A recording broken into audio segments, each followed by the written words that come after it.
ಆರಂಭದಲ್ಲಿ ಮತ್ತೊಂದು breaking news ಇದೆ. ಇವತ್ತಿನ ಬಂದ್ಗೆ ಸಂಬಂಧಪಟ್ಟಂತೆ ಏನು ಅಂತ ನೋಡೋಣ.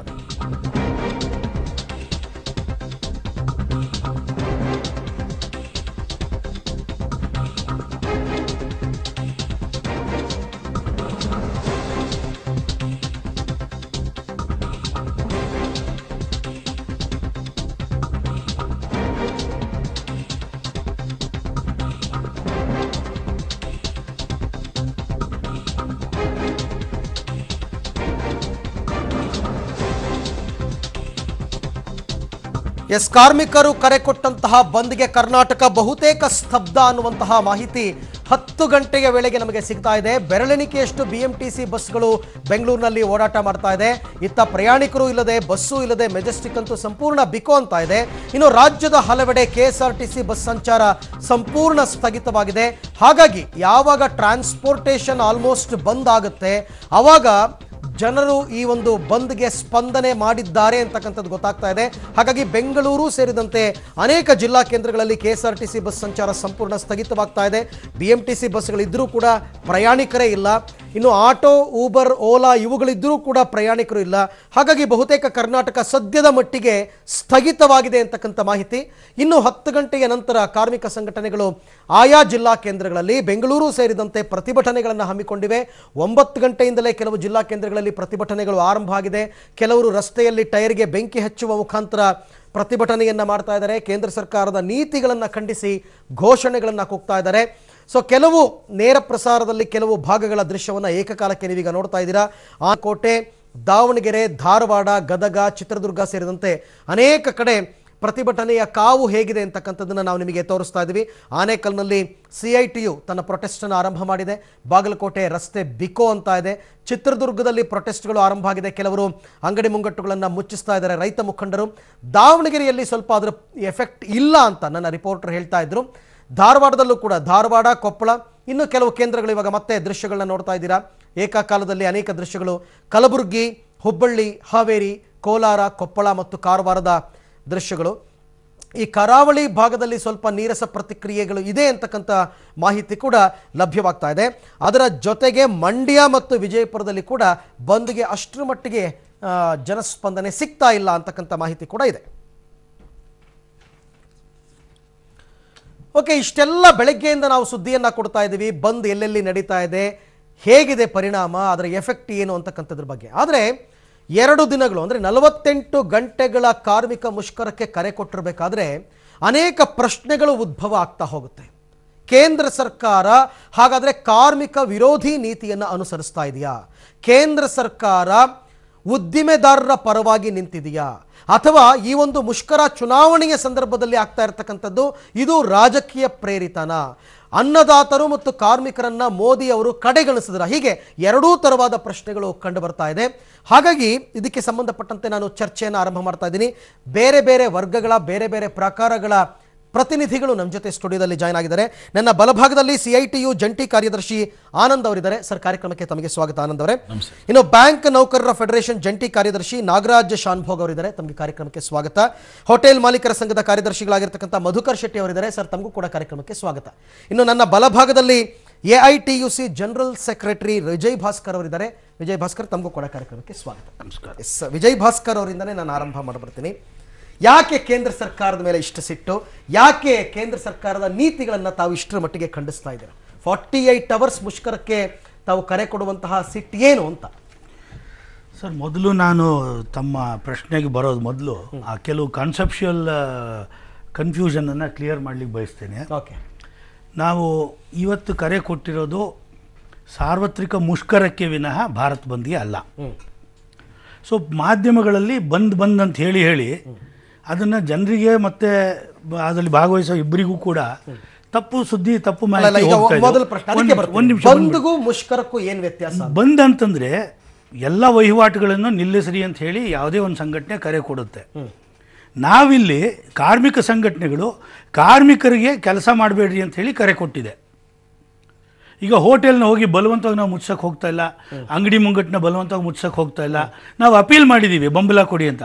ಹೋಟೆಲ್ ಮಾಲೀಕರು ನೈತಿಕ ಬೆಂಬಲ ಇದೆ ಅಂದಿದ್ದಾರೆ.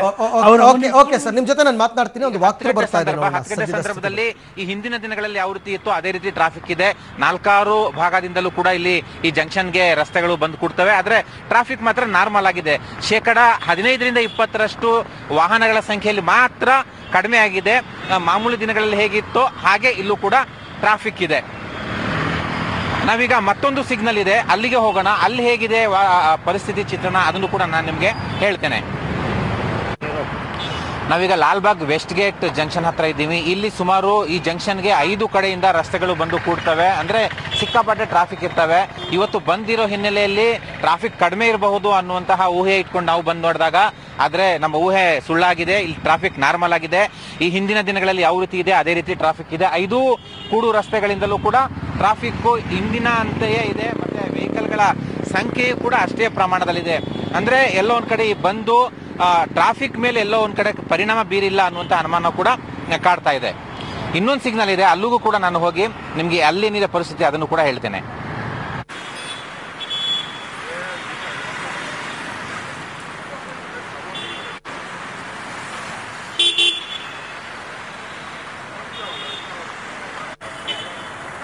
ಓಕೆ, ಬೆಂಗಳೂರಿನ ಟ್ರಾಫಿಕ್ ಬಗ್ಗೆ ನನ್ನ ಕೊಲೀಗ್ ಮಸೂದ್ ಮಾಹಿತಿಯನ್ನು ಕೊಡ್ತಾ ಇದ್ರು. ಟ್ರಾಫಿಕ್ ಎಂದಿನಂತೆ ಇದೆ, ಅಂದರೆ ಅವರವರ ಸ್ವಂತ ವಾಹನಗಳಲ್ಲಿ ಜನ ಓಡಾಡ್ತಾ ಇದ್ದಾರೆ ಅಂತಕ್ಕಂಥದ್ದು ಸದ್ಯದ ಮಾಹಿತಿ.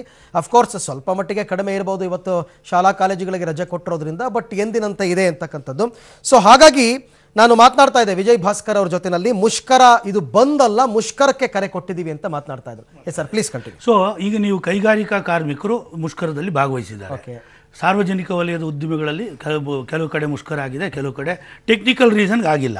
ಏನು ಟೈಮ್ ಸರಿ 14 ದಿವಸ ನೋಟಿಸ್ ಕೊಡಬೇಕು.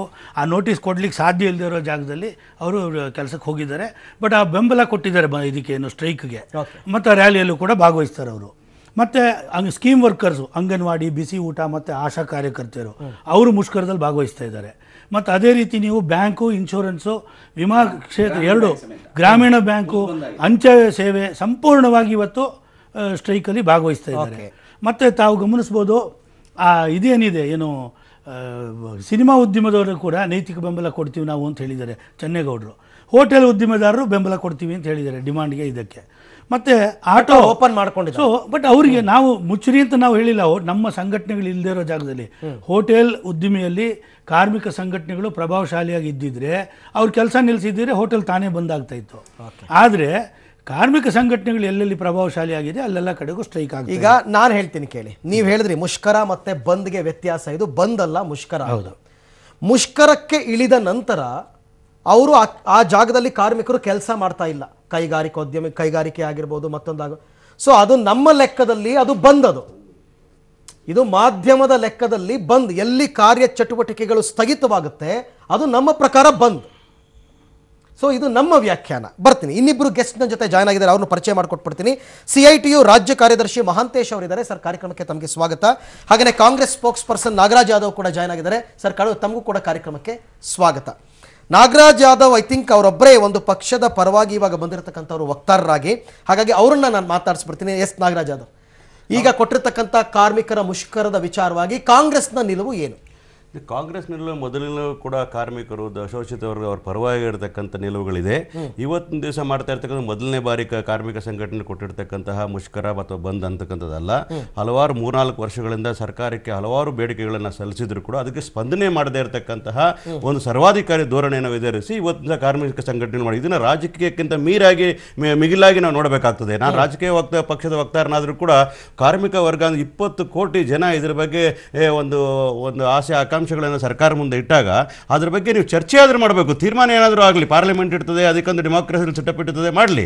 ಆದ್ರೆ ಅವರ ಬೇಡಿಕೆಗಳನ್ನ ಸ್ಪಂದಿಸಲಿಕ್ಕೆ, ಚರ್ಚೆ ಮಾಡಲಿಕ್ಕೆ ಕೂಡ ಅವಕಾಶವನ್ನು, ವೇದಿಕೆಗಳ ರಚನೆ ಮಾಡದೇ ಇರತಕ್ಕಂಥ ಸರ್ವಾಧಿಕಾರಿ ಧೋರಣೆಯನ್ನ ಈ ಸಂಘಟನೆಗಳು ಖಂಡನೆ ಮಾಡ್ತಾ ಇರತಕ್ಕಂಥದ್ದನ್ನ ಕಾಂಗ್ರೆಸ್ ಬೆಂಬಲಿಸ್ತದೆ ಅಂತಕ್ಕಂಥ ಮಾತನ್ನು ಹೇಳ್ತಾ ಇದ್ದೀನಿ. ಇದು ಪಕ್ಷದ ನಿಲುವ, ಸರ್ಕಾರದ ನಿಲುವ? ಇದು ಸರ್ಕಾರದ ಅಲ್ವೇ ಅಲ್ಲ. ನಾನು ಕೇಂದ್ರ ಸರ್ಕಾರ ವಿರುದ್ಧ ಮಾಡ್ತಾ ಇದ್ದಕ್ಕೆ ವಿರೋಧ ಪಕ್ಷದ ನಾನು ರಾಜ್ಯ ಸರ್ಕಾರದ ನಿಲುವ ಅಂತ ಕೇಳಿ. ಇಲ್ಲ, ರಾಜ್ಯ ಸರ್ಕಾರದ ವಕ್ತಾರ ಅಲ್ಲ, ನಾನು ಕಾಂಗ್ರೆಸ್ ಪಕ್ಷದ ವಕ್ತಾರ. ಆದ್ರೆ ನಾನೊಬ್ಬ ದೇಶದ ನಾಗರಿಕನಾಗಿ ಹೇಳ್ತಾ ಇದ್ದೀನಿ, ಕಾರ್ಮಿಕರು ಅಂತ ನಾನು ಕೇಳಿದ್ದು ಪಕ್ಷದ ವಿಚಾರವಾಗಿ ತಾವು ಮಾತನಾಡಿದ್ರಲ್ವಾ, ಇದು ಪಕ್ಷದ ನಿಲುವು ತಾವು ಹೇಳಿದ್ದು ಅಲ್ವಾ? ಹೌದು, ಫೈನ್, ನನಗೆ ಅಷ್ಟು ಬೇಕಾಗಿತ್ತು. ಮಧುಕರ್ ಶೆಟ್ಟಿ ಅವರು, ನೈತಿಕ ಬೆಂಬಲವನ್ನ ಕೊಡ್ತೀವಿ ನಾವು, ಆದರೆ ಬಂದ್ ಮಾಡೋದಿಲ್ಲ ಅಂತಕ್ಕಂಥದ್ರ ಬಗ್ಗೆ ನಿನ್ನೆ ಕೂಡ ಸ್ಪಷ್ಟೀಕರಣ ಬಂತು ತಮ್ಮಿಂದ. ಯಾಕೆ ಈ ನಿರ್ಧಾರ? ಬಹುಶಃ ಹೋಟೆಲ್ ಉದ್ಯಮ ನಮ್ಮದೇ ಆದಂಥ ಕೆಲವೊಂದು ಶಿಷ್ಟಾಚಾರದೊಂದಿಗೆ ನಾವು ನಡೆಸ್ತಾ ಇರ್ತೀವಿ. ಬಹುಶಃ ಅದಕ್ಕೆ ಮುಂಚಿತವಾಗಿ ಒಂದು 15-16 ದಿನಗಳ ಮುಂಚಿತವಾಗಿ ನಮ್ಮ ಉದ್ಯಮದ ಜೊತೆಗೆ ಆ ಸಂಘಟನೆಗಳು ಇವತ್ತು ಕೇಂದ್ರ ಕಾರ್ಮಿಕ ಸಂಘಟನೆಗಳು ಏನು ಮುಷ್ಕರ, ನಾನು ಕೂಡ ಹೇಳ್ತೀನಿ ಅದನ್ನು ಬಂದಲ್ಲ, ಅದು ಮುಷ್ಕರ ಅಂತಲೇ ನಾನು ಹೇಳ್ತೀನಿ. ಆ ಮುಷ್ಕರವನ್ನು ಅವರು ಕರೆ ಕೊಟ್ಟಾಗ ನಮ್ಮೊಟ್ಟಿಗೆ ಅದಕ್ಕಿಂತ ಮುಂಚೆ ನಮ್ಮ ಜೊತೆಗೆ ಮಾತನಾಡಿದ್ದಿದ್ರೆ ಖಂಡಿತವಾಗಿಯೂ ಕೂಡ ಅವರಿಗೆ ಸಂಪೂರ್ಣವಾದಂತಹ ಬೆಂಬಲವನ್ನು ಕೊಡುವಂತಹ ಪ್ರಯತ್ನವನ್ನು ನಾವು ಮಾಡ್ತಾ ಇದ್ವಿ. ಕರ್ನಾಟಕ ರಾಜ್ಯದಾದ್ಯಂತ ಏನಾಯಿತು, 2 ದಿವಸದ ಮುಂಚೆ ಅವರು ಸ್ಟ್ರೈಕನ್ನು ಕಾಲ್ ಫಾರ್ ಮಾಡಿದರು. ಉದ್ಯಮಗಳೆಲ್ಲ ಬಂದ್ ಮಾಡಬೇಕು ಅನ್ನುವಂಥದ್ದು ನಿಜವಾಗಿ ಕೂಡ ಅದಕ್ಕೆ ನಮ್ಮ ಸಮ್ಮತಿ ಇದೆ. ಯಾಕಂತ ಹೇಳಿದ್ರೆ 6 ವರ್ಷದ ನಂತರ ಅವರು ಕಾರ್ಮಿಕ ಸಂಘಟನೆಗಳು ಇವತ್ತು ಒಂದು ಮುಷ್ಕರಕ್ಕೆ ಅವಕಾಶವನ್ನು ಮಾಡಿಕೊಟ್ಟಿದ್ದಾರೆ, ಮುಷ್ಕರವನ್ನು ಮಾಡ್ತಾ ಇದ್ದಾರೆ ತಮ್ಮ 12 ಬೇಡಿಕೆಗಳನ್ನು ಇಟ್ಟುಕೊಂಡು. ಕಾರ್ಮಿಕರು ನಮ್ಮ ಜೊತೆಗೂ ಕೂಡ ನಮ್ಮ ಜೊತೆಗೆ ಸಹೋದ್ಯೋಗಿಗಳಾಗಿ ಕೆಲಸವನ್ನು ಮಾಡ್ತಾ ಇದ್ದಾರೆ. ಆ ಕೆಲಸ ಮಾಡುವಂತಹ ನಿಟ್ಟಿನಲ್ಲಿ ಕಾರ್ಮಿಕರಿಗೂ ಕೂಡ ಅವರಿಗೆ ಬೇಕಾದಂತಹ ಸೌಕರ್ಯಗಳನ್ನು ಸೌಲಭ್ಯಗಳನ್ನು ಒದಗಿಸುವಂಥದ್ದು ಕೂಡ ನಮ್ಮ ಚಾಚು ತಪ್ಪದ ಕಾರ್ಯ ಅಂತ ನಾನು ತಿಳ್ಕೊಂಡಿದ್ದೀನಿ. ಬಹುಶಃ ಮುಂಚಿತವಾಗಿ ಅವರು ನಮಗೆ ತಿಳಿಸಿದ್ರೆ ಖಂಡಿತವಾಗಿಯೂ ಕೂಡ ಅವರಿಗೆ ಸಮರ್ಪಕವಾದಂತಹ ಒಂದು ರೆಸ್ಪಾನ್ಸ್ ಸಿಗ್ತಾ ಇತ್ತು ನಾವು ಕೊಡ್ತಾ ಇದ್ವಿ. ನಾಗರಾಜ್ ಅವರು, ನನಗೆ ಈ ಥರ ತುಂಬ ಬಂದ್ಗಳ ನಾವು ಕವರೇಜ್ ಮಾಡಬೇಕಾದ್ರೆ ಇಂಥ ಪ್ರಶ್ನೆಗಳು ಉದ್ಭವ ಆಗುತ್ತೆ. ಇಲ್ಲಿ ಮೂಲ ಉದ್ದೇಶ ಇರ್ತಕ್ಕಂಥದ್ದು ಬೃಹದಾಕಾರವಾದ ಉದ್ದೇಶ ಇದೆ. ಅನೇಕ ಸಂಘ ಸಂಸ್ಥೆಯವರು ಎಷ್ಟೋ ಜನ ಒಂದೊಂದು ಬಂದ್ನಲ್ಲಿ ಒಬ್ಬೊಬ್ಬರು ನಮಗೆ ಮೊದಲೇ ಹೇಳಿಲ್ಲ ಅಂತ ಒಬ್ಬರು, ನಮ್ಮನ್ನು ವಿಶ್ವಾಸಕ್ಕೆ ತಗೊಂಡಿಲ್ಲ ಅಂತ ಒಬ್ಬರು, ನಮ್ಮನ್ನು ಮೀಟಿಂಗಿಗೆ ಕರೆದಿಲ್ಲ ಅಂತ ಒಬ್ಬರು. ಈ ಸಣ್ಣ ಕಾರಣದಿಂದ ನಾವು ಬಂದ್ ಮಾಡ್ತಾ ಇಲ್ಲ ಅಥವಾ ಬಂದ್ಗೆ ಬೆಂಬಲ ಕೊಡ್ತಾ ಇಲ್ಲ ಅಂತಕ್ಕಂಥದ್ದು ಬಂದ್ನ ತೀವ್ರತೆಯನ್ನು ಕಡಿಮೆ ಮಾಡಿಬಿಡುತ್ತಲ್ವಾ ಅಂತ ನನ್ನ ಪ್ರಶ್ನೆ. ತಾವೇನು ಹೇಳ್ತೀರಾ?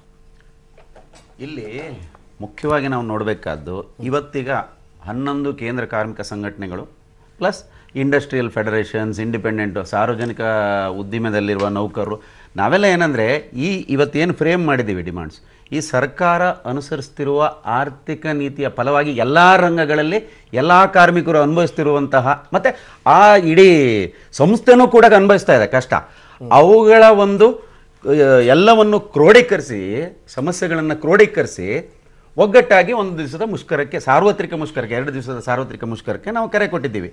ಇದನ್ನು ಈಗ ಅಲ್ಲ, ನಾವು 1991ರಿಂದ ಯಾವಾಗ ಈ ದೇಶದಲ್ಲಿ ನವ ಉದಾರೀಕರಣ ನೀತಿಗಳು, ಆರ್ಥಿಕ ನೀತಿಗಳು ಪ್ರಾರಂಭ ಆಯಿತು, ಗ್ಲೋಬಲೈಸೇಷನ್, ನನ್ನ ಪ್ರಶ್ನೆಗೆ ಅಲ್ಲಿಗೆ ಬರ್ತೀನಿ, ಯಾಕಂದ್ರೆ ಎಲ್ಲರದ್ದು ರಿಯಾಕ್ಷನ್ ತಗೋಬೇಕು. ಆನಂದ್ ಅವ್ರದ್ದು ಕೇಳ್ಬಿಡ್ತೀನಿ.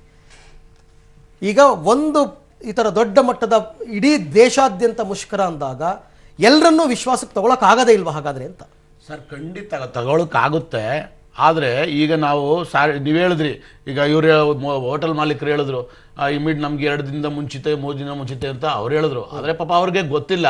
ಅದರಲ್ಲಿ ನಮ್ಮ ಸಂಘಟನೆ ಅಲ್ಲಿ ಇದ್ದಿದ್ರೆ ಅಲ್ಲಿ ಅವ್ರಿಗೆ ಗೊತ್ತಾಗ್ತಾ ಇತ್ತು, ನಾವು ಹಿಂದೆ ಎಷ್ಟು ದಿನದಿಂದ ಇದನ್ನ ಚರ್ಚೆ ಮಾಡಿದೀವಿ, ಏನ್ ಮಾಡಿದೀವಿ ಅನ್ನೋ ವಿಚಾರ ಗೊತ್ತಾಗ್ತಾ ಇತ್ತು. ಇಲ್ಲದೆ ಇರೋದ್ರಿಂದಾನೇ ಅವ್ರಿಗೆ ಈಗ ನಾವೇನ್ ಮಾಡ್ಬೇಕು, ಈಗ ನಮಗ್ ಗೊತ್ತಾಗಿದೆ, ಹಿಂದೆ 3 ಸಲ ಮುಷ್ಕರ ಮಾಡಿದೀವಿ, ಭಾರತ ದೇಶವ್ಯಾಪಿ 3 ಸಲ ಮುಷ್ಕರ ಮಾಡಿದ್ವಿ. ರಸ್ತೆ ಸುರಕ್ಷತಾ ಮಸೂದೆ ಅಂತೇಳಿ ತಗೊಬಂದ್ರು, ಬಿಲ್ ತಂದ್ರು. ಆ ಬಿಲ್ ತಂದಾಗ ನಾವು ಅದ್ರ ವಿರುದ್ಧ ಹೋರಾಟ ಮಾಡಿದ್ವಿ. ಇದು ಈ ತರ ಆಗು ಹೋಗುವ ವಿಚಾರಗಳಿವೆ, ಇದು ದುಷ್ಪರಿಣಾಮ ಜಾಸ್ತಿ ಆಗ್ತದೆ ಅಂತ ಹೋರಾಟ ಮಾಡಿದ್ಮೇಲೆ ಅವ್ರೇನ್ ಮಾಡಿದ್ರು, ಅದನ್ನ ತಪ್ಪಿಸಿ ಸ್ವಲ್ಪ ಹಲವಾರು ಬದಲಾವಣೆ ಮಾಡಿದ್ರು.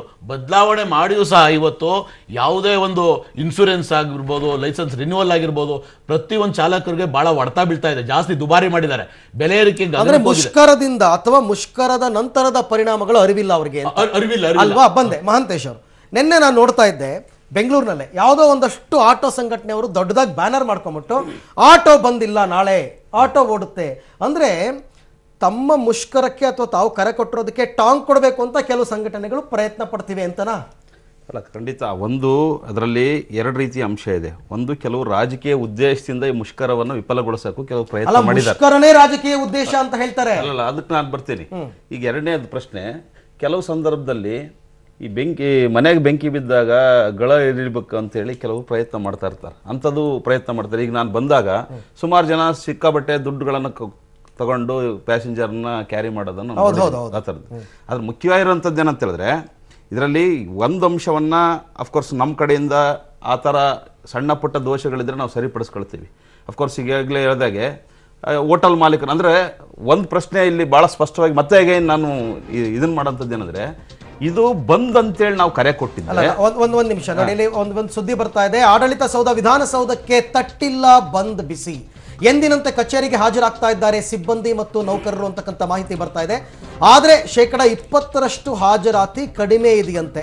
ಆಡಳಿತ ಸೌಧ ವಿಧಾನಸೌಧ ಅಂದ್ರೆ ಸರ್ಕಾರಿ ಕಾಲೇಜುಗಳು, ಸರ್ಕಾರಿ ನೌಕರರು ಅಥವಾ ಸರ್ಕಾರಿ ಕಚೇರಿಗೆ ರಜೆ ಅಂತ ಘೋಷಣೆ ಮಾಡಿದ ನಂತರವೂ ಕೂಡ ವಿಧಾನಸೌಧಕ್ಕೆ ಸಿಬ್ಬಂದಿಯ ಹಾಜರಾತಿ ಇದೆ ಅಂತಕ್ಕಂಥದ್ದು ಸ್ವಲ್ಪ ಆಶ್ಚರ್ಯಕರವಾಗಿ ಕಂಡು ಬರ್ತಾ ಇದೆ. 20% ಅವರಿಗೆ ಟ್ರಾನ್ಸ್ಪೋರ್ಟೇಷನ್ ಆಶ್ಚರ್ಯ ಇಲ್ಲ. ಇಲ್ಲ ಇಲ್ಲ, ಒಂದು ನಿಮಿಷ ನಾನು ರೆಸ್ಪಾಂಡ್ ಮಾಡ್ತೀನಿ ಅದಕ್ಕೆ. ನಾವು ಸರ್ಕಾರಿ ನೌಕರರ ಒಂದು ಸಂಘಟನೆ ಏನಿದೆ, ಒಕ್ಕೂಟ ಇದೆ, ಅವ್ರನ್ನೂ ಸಹ ನಾವು ಅಪೀಲ್ ಮಾಡಿದ್ವಿ. ಅವರು ಸಹ ನಾವು ಸ್ಟ್ರೈಕಲ್ಲಿ ಭಾಗವಹಿಸೋದಿಲ್ಲ, ನಿಮ್ಮ ಬೇಡಿಕೆಗೆ ನೈತಿಕ ಬೆಂಬಲ ಇದೆ ಅಂತ ಒಂದೇ ಒಂದು ನಿಮಿಷ ಸರ್, ಯಾಕೆ ಅಂತ ತಿಳ್ಕೊಳ್ಳೋಣ. ನನ್ನ ಕೊಲೀಗ್ ನನ್ನ ಜೊತೆ ಇವಾಗ ಜಾಯಿನ್ ಆಗ್ತಾ ಇದ್ದಾರೆ. ಎಸ್ ರವೀಶ್, ಏನ್ ಕಾರಣ ಇವಾಗ ವಿಧಾನಸೌಧಕ್ಕೆ ಮುಷ್ಕರದ ಬಿಸಿ ತಟ್ಟಿಲ್ವಾ ಅಥವಾ ಕಡ್ಡಾಯವಾಗಿ ಹಾಜರಾಗಲೇಬೇಕು ಅಂತ ಯಾರಾದರೂ ಇನ್ಸಿಸ್ಟ್ ಮಾಡಿದಾರಾ? ಏನ್ ವಿಚಾರ ಅಲ್ಲಿದೆ? ಅರವಿಂದ್, ಪ್ರಮುಖವಾಗಿರ್ತಕ್ಕಂಥದ್ದು ಪ್ರತಿಯೊಂದು ಬಂದ ಸಂದರ್ಭದ ಕರೆಯುವಂತಹ ಸಂದರ್ಭದಲ್ಲೂ ಕೂಡ ವಿಧಾನಸೌಧದ ಹಾಜರಾತಿಯಲ್ಲಿ ಬಹಳ ದೊಡ್ಡ ಮಟ್ಟದಲ್ಲಿ ಏನು ಕೂಡ ಏರುಪೇರು ಆಗೋದಿಲ್ಲ. ಯಾಕೆಂದ್ರೆ ಕೆಲವು ಸಂದರ್ಭಗಳಲ್ಲಿ ಅವರಿಗೆ ವಾಹನ ವ್ಯವಸ್ಥೆ ಇರೋದಿಲ್ಲ, ಜೊತೆಗೆ ಈ ಒಂದು ಬಸ್ಗಳ ವ್ಯವಸ್ಥೆ ಕೂಡ ಇರೋದಿಲ್ಲ. ಆ ಒಂದು ಕಾರಣಕ್ಕಾಗಿ ಅವರು ಕೂಡ ಬರ್ತಾ ಇರಲಿಲ್ಲ. ಆದ್ರೆ ಈಗ ಬಿಎಂಟಿಸಿ ಬಸ್ಗಳು ಕೂಡ, ಕೆಲ ಬಿಎಂಟಿಸಿ ಬಸ್ಗಳು ಕೂಡ ಓಡಾಡ್ತಾ ಇದಾವೆ. ಜೊತೆಗೆ ಮೆಟ್ರೋ ವ್ಯವಸ್ಥೆ ಕೂಡ ಇರೋದ್ರಿಂದ ಸಾಕಷ್ಟು ಅಂದ್ರೆ ಶೇಕಡ 20% ಹಾಜರಾತಿ ಮಾತ್ರ ಕೊರತೆ ಆಗ್ತಾ ಇದೆ. ಆದ್ರೆ ಉಳಿದಿರ್ತಕ್ಕಂಥವ್ರೆಲ್ಲರೂ ಕೂಡ ಈಗಾಗಲೇ ಕಚೇರಿಗೆ ಹಾಜರಾಗ್ತಾ ಇದ್ದಾರೆ. ಅಂದ್ರೆ ಯಾರಿಗೂ ಕೂಡ ನೀವು ಕಡ್ಡಾಯವಾಗಿ ಬರಬೇಕು ಅಂತ ಕೂಡ ಎಲ್ಲೂ ಕೂಡ ಯಾವುದೇ ರೀತಿಯ ಸೂಚನೆಯನ್ನು ಕೂಡ ಕೊಟ್ಟಿರ್ಲಿಲ್ಲ. ಆದ್ರೆ ಪ್ರಮುಖವಾಗಿರ್ತಕ್ಕಂಥದ್ದು ಇದು ರಜೆ ಅಂತಾನೂ ಕೂಡ ಘೋಷಣೆ ಮಾಡಿರ್ಲಿಲ್ಲ. ಹಾಗಾಗಿ ಎಲ್ಲ ಒಂದ್ ಕಡೆ ಒಂದು ಸಿಬ್ಬಂದಿ ಆಗಿರ್ಬೋದು, ನೌಕರರಾಗಿರ್ಬೋದು, ಅಧಿಕಾರಿಗಳಾಗಿರ್ಬೋದು, ಒಂದು ಕರ್ತವ್ಯದ ದೃಷ್ಟಿಯಿಂದ ಈ ಒಂದು ವಿಧಾನಸೌಧಕ್ಕೆ ಬಂದು ಹಾಜರಾಗಿ ಯಾವುದೇ ರೀತಿಯ ರೆಸ್ಪಾನ್ಸ್ ಅನ್ನು ಕೂಡ ಮಾಡದೆ ತಮ್ಮ ಕರ್ತವ್ಯದಲ್ಲೂ ಕೂಡ ಹಾಜರಾಗಿದ್ದಾರೆ ಅಂತಾನೆ ಹೇಳ್ಬೋದು. ಅಂದ್ರೆ ಇವರ ನಡೆ ಮುಷ್ಕರಕ್ಕೆ ಸರ್ಕಾರಿ ನೌಕರರ ಬೆಂಬಲ ಇಲ್ಲ ಅಂತ ಅರ್ಥೈಸ್ಕೊಳ್ಬೋದಾ ಹೇಗೆ? ಖಂಡಿತವಾಗಿ ಕೂಡ, ಯಾಕಂದ್ರೆ ರಾಜ್ಯ ಸರ್ಕಾರಿ ಒಕ್ಕೂಟದಿಂದಲೂ ಕೂಡ ಯಾವುದೇ ರೀತಿಯ ಇದುವರೆಗೂ ಕೂಡ ರಿಯಾಕ್ಷನ್ ಕೂಡ ಬಂದಿಲ್ಲ. ಹಾಗಾಗಿ ಎಲ್ಲ ಒಂದ್ ಕಡೆ ಸರ್ಕಾರಿ ನೌಕರರು ಕೂಡ ಇದಕ್ಕೆ ಎಲ್ಲ ಒಂದ್ ಕಡೆ ಬಂದಿಗೆ ಬೆಂಬಲ ವ್ಯಕ್ತಪಡಿಸ್ತಾ ಇಲ್ವಾ ಅನ್ನೋದು ಅನುಮಾನವೂ ಕೂಡ ಕಾಡ್ತಾ ಇದೆ ಅಂತಾನೆ ಹೇಳ್ಬೋದಾಗಿದೆ. ಯಾಕಂದ್ರೆ ಈಗ ಸಾಕಷ್ಟು ಸಂಖ್ಯೆಯಲ್ಲಿ ಯಾವುದೇ ಬಂದಿಗೆ ರೀತಿ ರೆಸ್ಪಾನ್ಸ್ ಮಾಡೋದನ್ನು ಕೂಡ ಈಗ ಕರ್ತವ್ಯಕ್ಕೆ ಹಾಜರಾಗಿರ್ತಕ್ಕಂಥದ್ದು. ರವೀಶ್, ಥ್ಯಾಂಕ್ ಯು, ತಮ್ಮೆಲ್ಲ ಮಾಹಿತಿಗಾಗಿ ಧನ್ಯವಾದ. ವಿಧಾನಸೌಧದಲ್ಲಿ ಸಿಬ್ಬಂದಿಗಳು ಬಂದಿರೋದು ಆಶ್ಚರ್ಯ ಅಲ್ಲ ಅಂತ ತಾವೆಲ್ಲ ಹೇಳ್ತಾ ಇದ್ರಿ. ಏನ್ ಸರ್ ಅದಕ್ಕೆ ಕಾರಣ ಏನಂತಂದ್ರೆ? ಇಲ್ಲ, ನಾವು ಮೊದಲೇ ಆಗ್ಲೇ ಹೇಳಿದ್ನಲ್ಲ, ನಾವು ರಾಜ್ಯ ಸರ್ಕಾರಿ ನೌಕರರ ಸಂಘಟನೆ ಏನಿದೆ ಅವ್ರನ್ನ ಹೋಗಿ ನಾವು ಅಪೀಲ್ ಮಾಡ್ಕೊಂಡ್ವಿ, ಎಲ್ಲ joint committee of trade unions ಇಂದ. ಅವ್ರು ನಮಗೆ ನಮ್ಮ ಕಮಿಟಿ ಮೀಟಿಂಗ್ ಇದೆ, ನಾವಲ್ಲಿ ಪರಿಶೀಲನೆ ಮಾಡಿ ತೀರ್ಮಾನ ತಗೋತೀವಿ ಅಂತ ಹೇಳಿದ್ರು.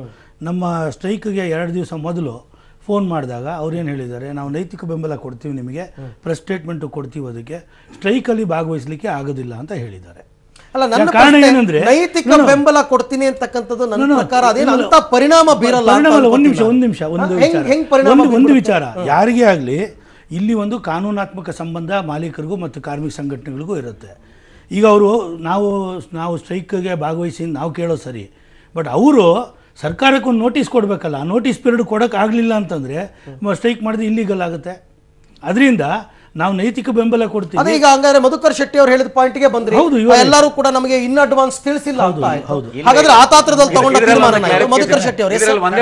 ಸರ್ ಒಂದು ನಿಮಿಷ, ಈಗ ನಾನು ಅವರಿಗೆ ಹೇಳಿದೆ, ಯಾಕಂತ ಹೇಳಿದ್ರೆ ಯಾವಾಗಲೂ ಕೂಡ ಅವರು ಮುಷ್ಕರವನ್ನು ಮಾಡೋದಿದ್ದರೆ ಮುಂಚಿತವಾಗಿ ಕನಿಷ್ಠ ಒಂದು 16 ದಿನಗಳ ಮುಂಚೆ ನಮಗೆ ನೋಟಿಸನ್ನು ಕೊಡಿ, ಅಥವಾ ನಮ್ಮನ್ನು ಆ ಸಭೆಯಲ್ಲಿ ಒಂದು ಪಾರ್ಟಿಸಿಪೇಟ್ ಮಾಡಲಿಕ್ಕೆ, ಆ ಸಭೆಯಲ್ಲಿ ಚರ್ಚೆ ಮಾಡಲಿಕ್ಕೆ ನಮಗೊಂದು ಅವಕಾಶವನ್ನು ಕೊಡಿ. ನಮ್ಮ ಏನು ಒಪಿನಿಯನ್ ಇದೆ, ನಮ್ಮ ವ್ಯೂ ಏನಿದೆ ಅದನ್ನು ಹೇಳಲಿಕ್ಕೆ ಸಾಧ್ಯವಾಗುತ್ತೆ ಅಂತ. ಯಾಕೆ ಹೇಳ್ತೀನಿ ಅಂತ ಹೇಳಿದ್ರೆ, ನಮ್ಮದು ಹೋಟೆಲ್ ಇಂಡಸ್ಟ್ರಿ, ನಮ್ಮಲ್ಲಿ ಹೋಟೆಲ್ಸ್ ಇರ್ತದೆ, ಕೆಳಗಡೆ ರೆಸ್ಟೋರೆಂಟ್ ಇರುತ್ತೆ, ಮೇಲ್ಗಡೆ ರೂಮ್ಸ್ ಇರ್ತದೆ, ಬ್ಯಾಂಕ್ವೆಟ್ ಹಾಲ್ಗಳಿರ್ತವೆ, ಪಾರ್ಟಿ ಹಾಲ್ ಇರುತ್ತೆ, ಔಟ್ಡೋರ್ ಕ್ಯಾಟ್ರಿಂಗ್ ಕೂಡ ನಾವು ಮಾಡ್ತೀವಿ. ನಮ್ಮಲ್ಲಿ 2 ತಿಂಗಳು 3 ತಿಂಗಳು ಮುಂಚೆ ಜನ ಬಂದುಬಿಟ್ಟು ನಮ್ಮ ಪಾರ್ಟಿ ಹಾಲಲ್ಲಿ ಬುಕ್ ಮಾಡಿ ಹೋಗಿರ್ತಾರೆ. ಇಂಥ ದಿವಸ ನನ್ನ ಮಗನ ಬರ್ಡೇ ಮಾಡಬೇಕು, ನಿಶ್ಚಿತಾರ್ಥ ಮಾಡಬೇಕು, ಅಥವಾ ಯಾವುದೋ ಎಂಗೇಜ್ಮೆಂಟ್ ಇರುತ್ತೆ, ಇನ್ನೊಂದಿರುತ್ತೆ ಅಂತೇಳಿ ನಾವು ಅವ್ರ ಹತ್ರ ಅಡ್ವಾನ್ಸ್ ಆಗಿ ಅವರ ಹಣವನ್ನು ಕಲೆಕ್ಟ್ ಮಾಡಿರ್ತೀವಿ. ಶಾರ್ಟ್ ನೋಟಿಸಲ್ಲಿ ನಮಗೆ ಈ ಥರ ಬಂದಾಗ, ಅಥವಾ ಈಗ ಔಟ್ಡೋರ್ ಕ್ಯಾಟ್ರಿಂಗ್ ಯಾರೋ ಒಂದು 500 ಜನರಿಗೆ ನೀವು ಊಟದ ಆರ್ಡ್ರನ್ನ ನಮಗೆ ಕೊಟ್ಟು ಹೋಗಿರ್ತಾರೆ, ನಾವು ಅವರಿಗೆ ಕ್ಯಾಟ್ರಿಂಗ್ ಮಾಡಲೇಬೇಕಾಗುತ್ತೆ. ನಮ್ಮ ಇವರ ಈ ಬಂದ್ ಸ್ಥಿತಿಯಲ್ಲಿ ನಾವು ನಮ್ಮ ಹೋಟೆಲನ್ನು ಬಂದ್ ಮಾಡಿಕೊಂಡು ನಾವು ಅವರಿಗೆ ಹೇಗೆ ಸರ್ವಿಸನ್ನು ಕೊಡಲಿಕ್ಕೆ ಸಾಧ್ಯವಾಗುತ್ತೆ? ಅವ್ರ ಹತ್ರ ಅಡ್ವಾನ್ಸ್ ತೊಗೊಂಡಾಗ ಅವರು ನಮ್ಮ ಹತ್ರ ಬಂದು ನೇರವಾಗಿ ಬಂದು ಗಲಾಟೆ ಅಲ್ಲ ಇನ್ನು ಅಡ್ವಾನ್ಸ್ ಹೇಳಿದ್ರೆ ನಾವು ಮಾಡ್ತಿದ್ವಿ ಅಂತ ಅವಾಗ ಏನ್ ಮಾಡ್ತಾ ಇದ್ರಿ ನೀವು? ಅವರಿಗೆ ಬಿಫೋರ್ ನೋಟಿಸ್ ಈಗ 6 ತಿಂಗಳು ಮೊದಲೇ ಬುಕ್ ಮಾಡಿರ್ತಾರೆ, 3 ತಿಂಗಳು ಮೊದಲೇ ಬುಕ್ ಮಾಡಿರ್ತಾರೆ, ಯಾರಿಗೆ ಹೇಳ್ತೀರಾ ನೀವು? ಅದರಲ್ಲಿ ಬುಕ್ಕಿಂಗ್ ಫಾರ್ಮ್ಯಾಟ್ ಅಲ್ಲಿ ನಾವು ಒಂದು ಕ್ಲಾಸ್ ಹಾಕೊಂಡಿರ್ತೀವಿ, ಕಂಡೀಷನ್ಸ್ ಹಾಕೊಂಡಿರ್ತೀವಿ. ಯಾಕಂತ ಹೇಳಿದ್ರೆ 15 ದಿನದ ಮುಂಚಿತವಾಗಿ ನಾವು ಏನೇ ನಿರ್ಧಾರ ತಗೊಂಡಿದ್ರು ಕೂಡ ಅದನ್ನು ತಾವು ಮಾನ್ಯತೆಯನ್ನು ಮಾಡಬೇಕು ಅನ್ನುವಂಥದ್ದು ನಮ್ಮದೊಂದು ಕಂಡೀಷನ್ಸ್ ಇರ್ತದೆ. ಅದರ ಪ್ರಕಾರದಲ್ಲಿ ಅವ್ರ ಹತ್ರ ಅಡ್ವಾನ್ಸನ್ನು ನಾವು ತೊಗೊಂಡಿರ್ತೀವಿ. 15 ದಿವಸ ಮುಂಚಿತವಾಗಿ ಅವರು ನಮಗೆ ತಿಳಿಸಿದ್ದೇ ಹೋದಾದರೆ ನಾವು ಅವರಿಗೆ ಪತ್ರ ಮುಖೇನು ಅಥವಾ ಮೆಸೇಜ್ ಹಾಕಬೇಕು, ಈ ರೀತಿ ಆಗಿರುತ್ತೆ, ದಯವಿಟ್ಟು ಅದನ್ನ ಅವರು. ಆದ್ರೆ ಇತಿಹಾಸದಲ್ಲಿ ದಾಖಲಾಗಿರುವ ಅಂಶಗಳನ್ನ ನೋಡಿದ್ರೆ ಎಷ್ಟೋ ಮುಷ್ಕರಕ್ಕೆ ಕರೆ ಕೊಟ್ಟ ಸಂದರ್ಭದಲ್ಲಿ ಹೋಟೆಲ್ ಮಾಲೀಕರು ತಮಗೆ ಅನುಕೂಲಕರವಾದಂತಹ ವಿಚಾರ ಇದ್ದಾಗ 1 ವಾರ ಇದೆ ಎಂದಾಗ ಕರೆ ಕೊಟ್ಟಾಗ್ಲೂ ಬೆಂಬಲ ಕೊಟ್ಟಿರೋದಿದೆ. ಅವಾಗ ಏನ್ ಮಾಡಿದ್ರಿ ತಾವು ಅಂತಕ್ಕಂಥದ್ದು ಪ್ರಶ್ನೆ. ಎಸ್, ಬಿಜೆಪಿಯಿಂದ ಸಹ ವಕ್ತಾರರಾದಂತಹ ಆನಂದ್ ಅವರು ನನ್ನ ಜೊತೆ ಜಾಯ್ನ್ ಆಗಿದ್ದಾರೆ. ಎಸ್ ಆನಂದ್, ತಮಗೆ ಕಾರ್ಯಕ್ರಮಕ್ಕೆ ಸ್ವಾಗತ. ಒಂದು ರಿಯಾಕ್ಷನ್ ತಗೊಂಡಿದ್ದೀನಿ ನಾನು ಎಲ್ಲರದು, ತಮ್ಮನ್ನ ಕೇಳ್ಬಿಡ್ತೀನಿ. ಬಂದೆ ಚುನಾವಣೆಯ ಸಂದರ್ಭದಲ್ಲಿ ಮೋದಿ ಅವರಿಗೆ ಮತ್ತು ಕೇಂದ್ರ ಸರ್ಕಾರಕ್ಕೆ ಕೆಟ್ಟ ಹೆಸರು ತರುವ ನಿಟ್ಟಿನಲ್ಲಿ ಕಾಂಗ್ರೆಸ್ ಪ್ರೇರಿತವಾದ ಮುಷ್ಕರ ಅಂತ ಕೆಲವರು ಮಾತಾಡ್ಕೋತಾ ಇದ್ದಾರೆ. ತಮ್ಮ ರಿಯಾಕ್ಷನ್ ಏನಿದಕ್ಕೆ? ಸರ್, ನೀವು ಹೇಳಿದ 100% ನಾನು ಸಹಮತವನ್ನು ವ್ಯಕ್ತಪಡಿಸ್ತೀನಿ. ಇವತ್ತು ಫೆಬ್ರವರಿ ಮತ್ತು ಮಾರ್ಚ್, ಏಪ್ರಿಲ್ ಶೈಕ್ಷಣಿಕ ವಲಯದ ಸಮೃದ್ಧಿಯ ದಿನಗಳಿವು. ವರ್ಷದ 360 ದಿವಸ ಏನು ಮಕ್ಕಳು ಓದಿರ್ತಾರೆ, ಅವರ ರಿಸಲ್ಟ್ ಬರುವಂಥ ಮತ್ತು ಪರೀಕ್ಷೆಗಳಿಗೆ ತಯಾರಾಗುವಂಥ ಒಂದು ಸಮೃದ್ಧಿಯ ಸಮಯ.